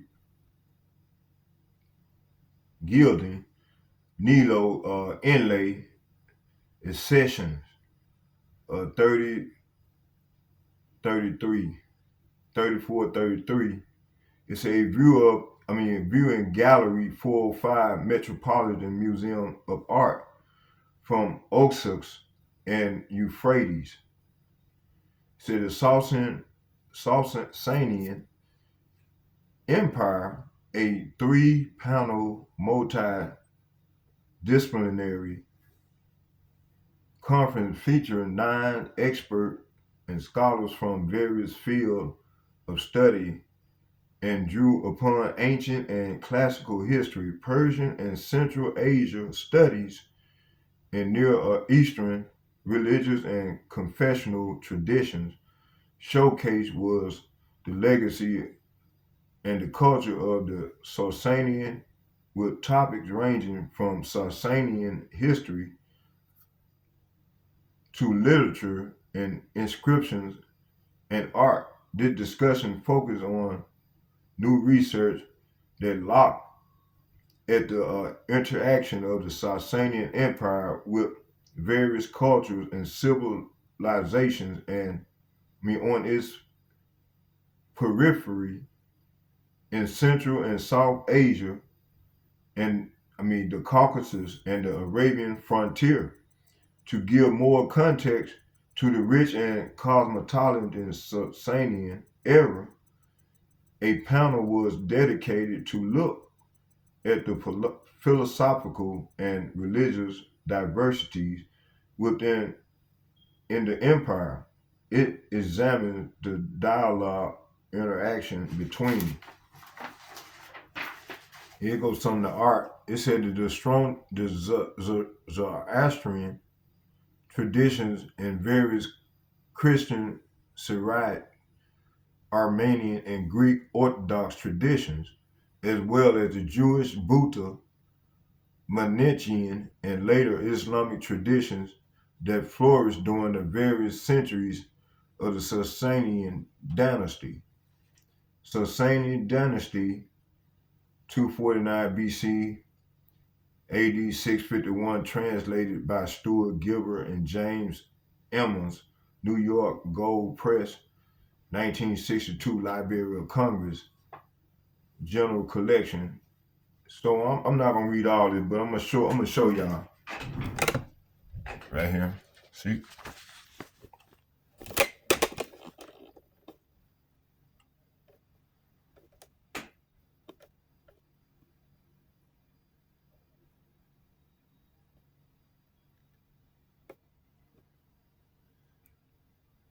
Okay.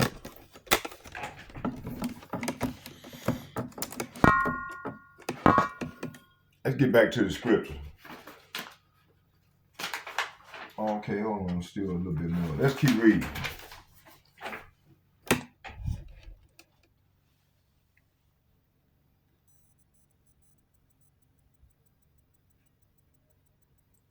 Okay.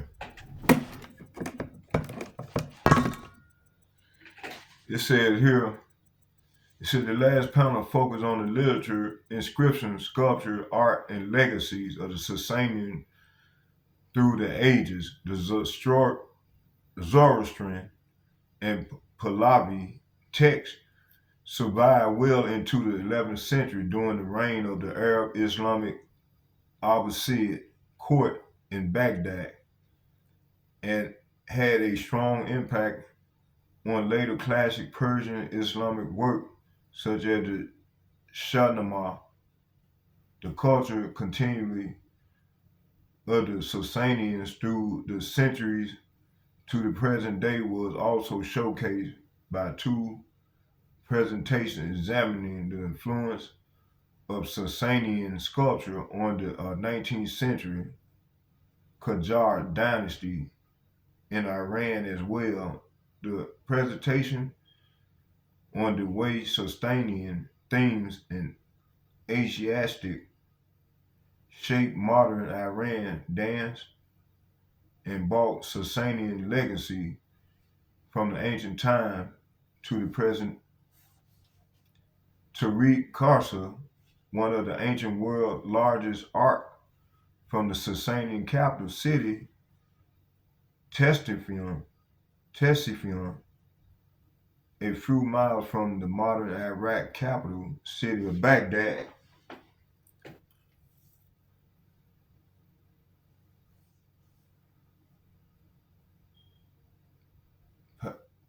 Peshman Akbar Zadet,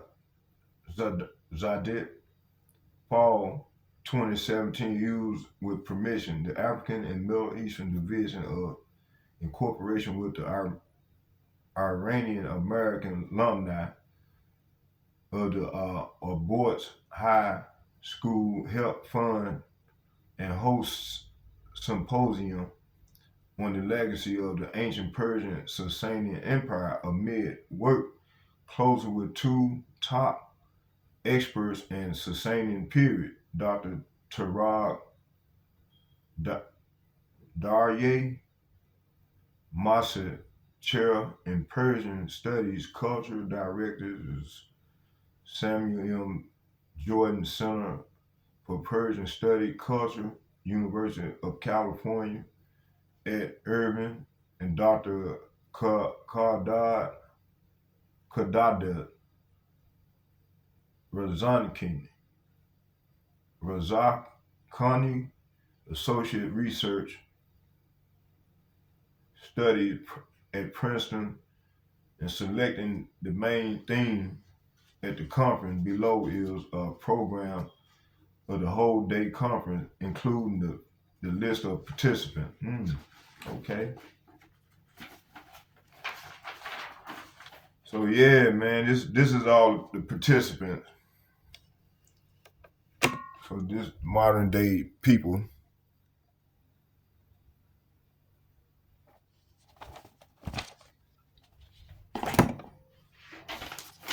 So yeah, these are the Iranians.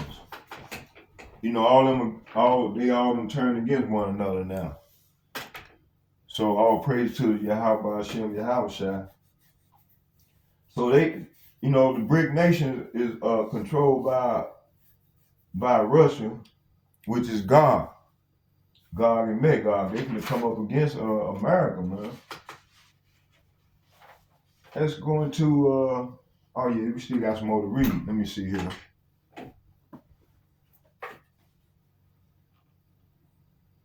Oh yeah, while our people still busy celebrating these holidays, they don't know they're gonna be able to be judged for that.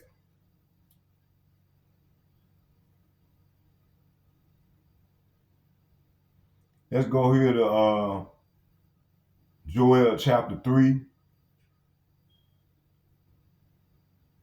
verse 9.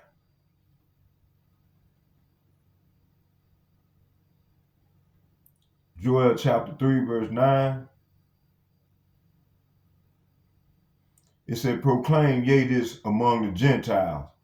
So you got two types of Gentiles. You got the northern kingdom Gentiles and you got the heathen Gentiles. Ain't none of that the Gentile can be saved, man. This is talking about our enemies, man. It said, proclaim ye this among the Gentiles. Prepare war. Say what? Prepare war. Wake up the mighty men. Let all, it said, let all the men of war draw near. Let them come up. See, he telling them to let them come up. All men, all the heathen round about. Beat your plowshares into swords and your pruning hooks into spears. Let the weak say I'm strong. Hey, this is talking about them small hats. And then you got all these other nations that Russia is under Russia, saying they weak, but they saying I'm strong now, cause Russia, you know, they gave them artillery, you know, gave them nuclear missiles, man. So they're a safeguard unto them. It said, proclaim yea among the Gentiles and prepare war and wake up the mighty men and let all the men of war draw near and let them come up. Verse 10, it says, beat your plowshares into swords and pruning hooks into spears and let the weak say I'm strong. Assemble yourself and come, all ye nations, and gather yourselves together round about. Thither, cause thy mighty ones to come down, O Yahweh. Let the heathen be wakened and come up to the valley of Jehoshaphat. See, as we on verse 12. We just got done reading Joel chapter 3, verse 11. Let's read it again. It says, assemble yourselves and come, all ye heathens, and gather yourselves together round about. Thither call the mighty ones to come down, O Yahweh. Verse 12, it said, let the heathen be wakened and come up to the valley of Jehoshaphat, for there will I sit to judge all the heathen round about. See, so the Lord ain't coming for no kumbaya, man. He coming to bring judgment on these nations, man.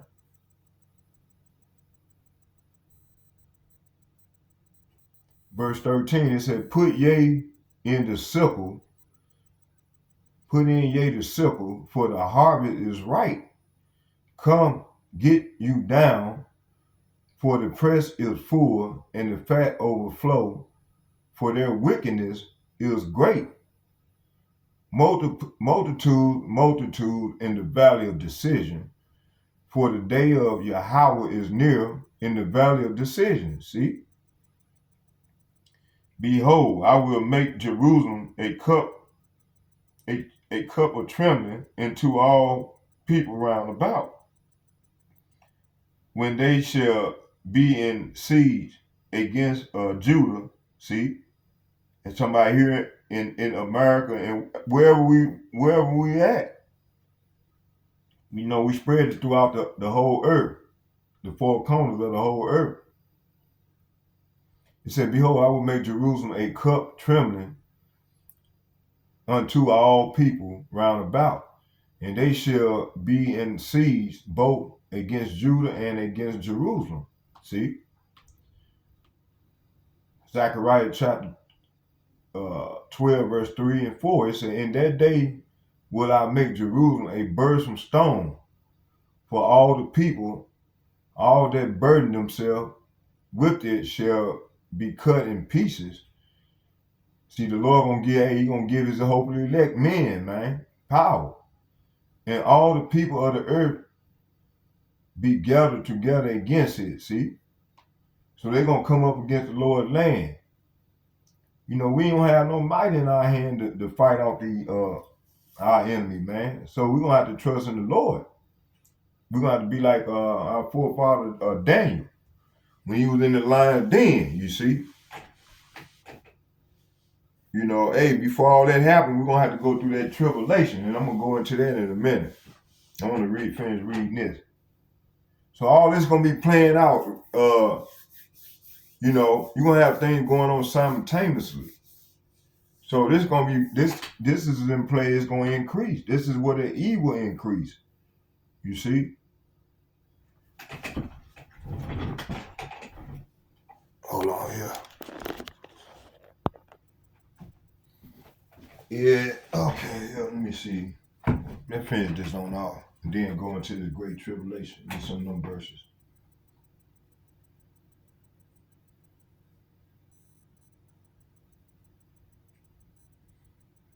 See, I stopped there.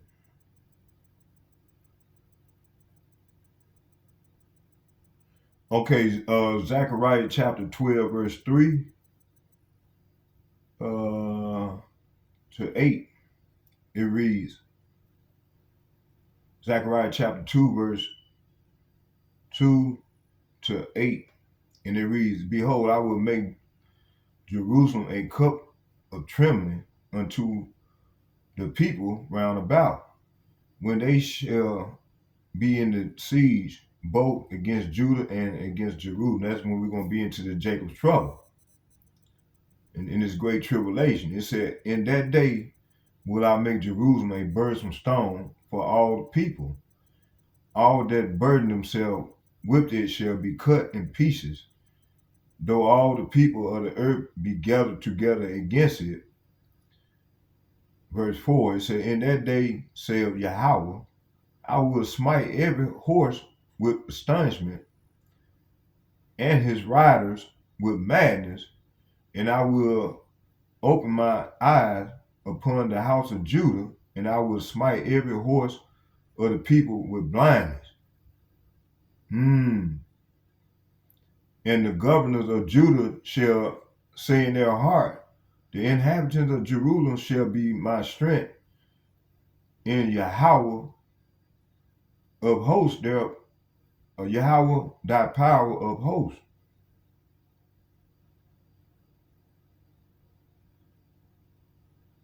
Let me read that again. I butchered it. It said, and the governors of Judah shall say in their heart, the inhabitants of Jerusalem shall be my strength, in Yahweh of hosts, Yahweh Ba'ashem Yahushai, the Elohim.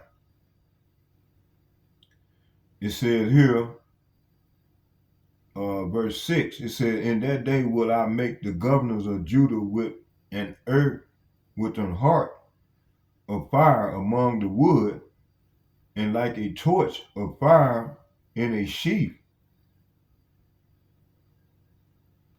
And they shall devour all the people round about, on the right hand and on the left. Jerusalem shall be inhabited again. See, Jerusalem gonna be built back up in her own, but America gonna be totally annihilated. It said in her, America and her people in it gonna be annihilated.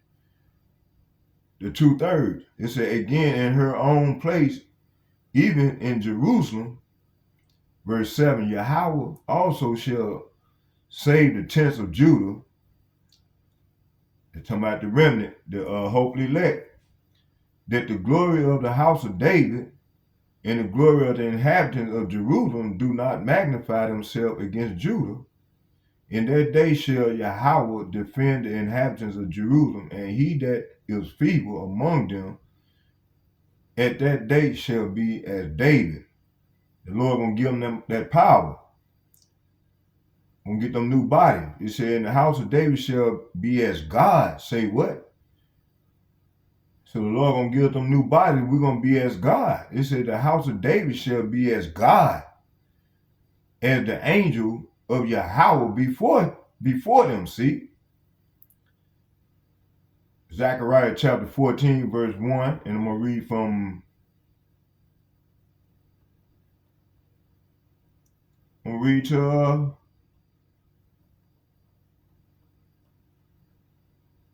21. Okay.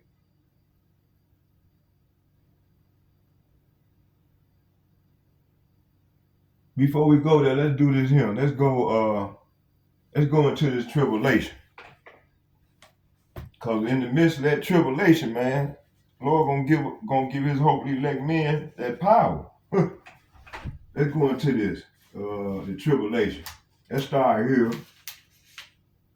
2nd Ezra, the 16th chapter. Let's go in there. I ain't got none of it. I ain't going into that poverty. Let's go in there now. Lord told me to postpone, don't go all the way, don't finish it all. He wanted me to go here. So the Spirit told me to go here. Let's go there. See, so the whole object is the totality, this devil trying to create this new world order agenda. And that's what this devil trying to do. He's trying to create a totalitarian, centralized government. That's why all the money, they trying to, the economy don't collapse already, man. That shit has been over with. They just playing the role right now. And I all got some things, you know what, before we start there, let's go into this. Talking about that Elon Musk and all them, these elites. Let's read some of this here.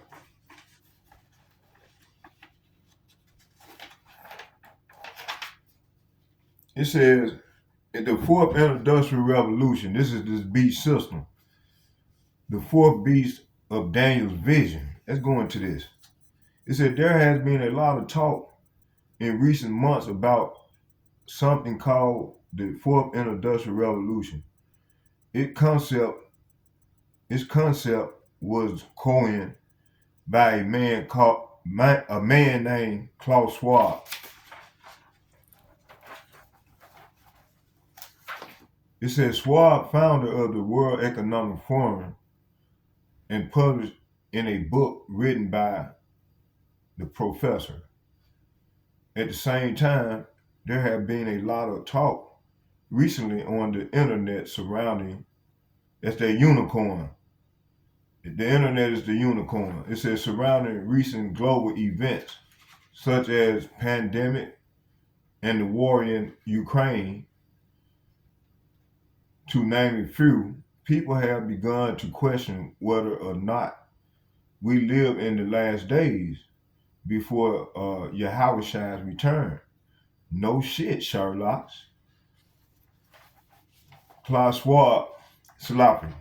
Professor Klaus Schwab and another prominent figure on the global stage have openly discussed how the recent pandemic has made it possible for the world to enter into a fourth industrial revolution. It says, but is that really what the world is heading towards? It's a question. It said technology combined with government mandates saw the exclusion of certain people from being able to work specific jobs to enter certain public spaces, even causing some to go so far as questioning whether this was the beginning of a system that would bring about the mark of the beast. Are these technological advancements nothing more than achievements to be celebrated by humanity? And is it a skeletal frame of what will become the fourth and final beast empire as described in Daniel's vision? So we're going to stop right there, and I'm going to do a part 2 on this lesson. So I just wanted to start here to build a base work. And like I said, I hope you all were edified with what I just bought. And forgive me for being all over the place. But I got a lot of information buried here. I just, had to sit down and start doing more lessons in the house. And then I can spread everything out, and then I have everything at my disposal. And when the Spirit guide me there, I can go into these things. So, yeah, like I said, man, all these brothers that, on my page, man, please subscribe to these brothers' channel. As I've been showing their videos. And I just want to add along with this brother's lesson, because he be doing some beautiful lessons. Him and all the brothers, they be doing beautiful lessons. So with all that being said, I hope you all edified. Let's get a prayer. Barakatah Yahweh, Barakatah Yahweh Shai, Barakatah Yahweh, Barakatah Yahweh Shai, Call Allah Yahweh, Bahashim Yahweh Shai, Bahashim Rekah Kadash, Shalom. And second foremost, I like to first of all, let's give double shouts out to all the elder apostles from GMS and Men of Valor. And second, I like to give shouts out to all the like-minded brothers that's in the faith, as well as myself, and so on and so forth. I like to say shalom to y'all. May Yahweh Ba'Shem, Yahweh Shai bless you all. Shalom. Bless you all and your family in these latter days as we go further into the tribulation. Shalom. I'm out.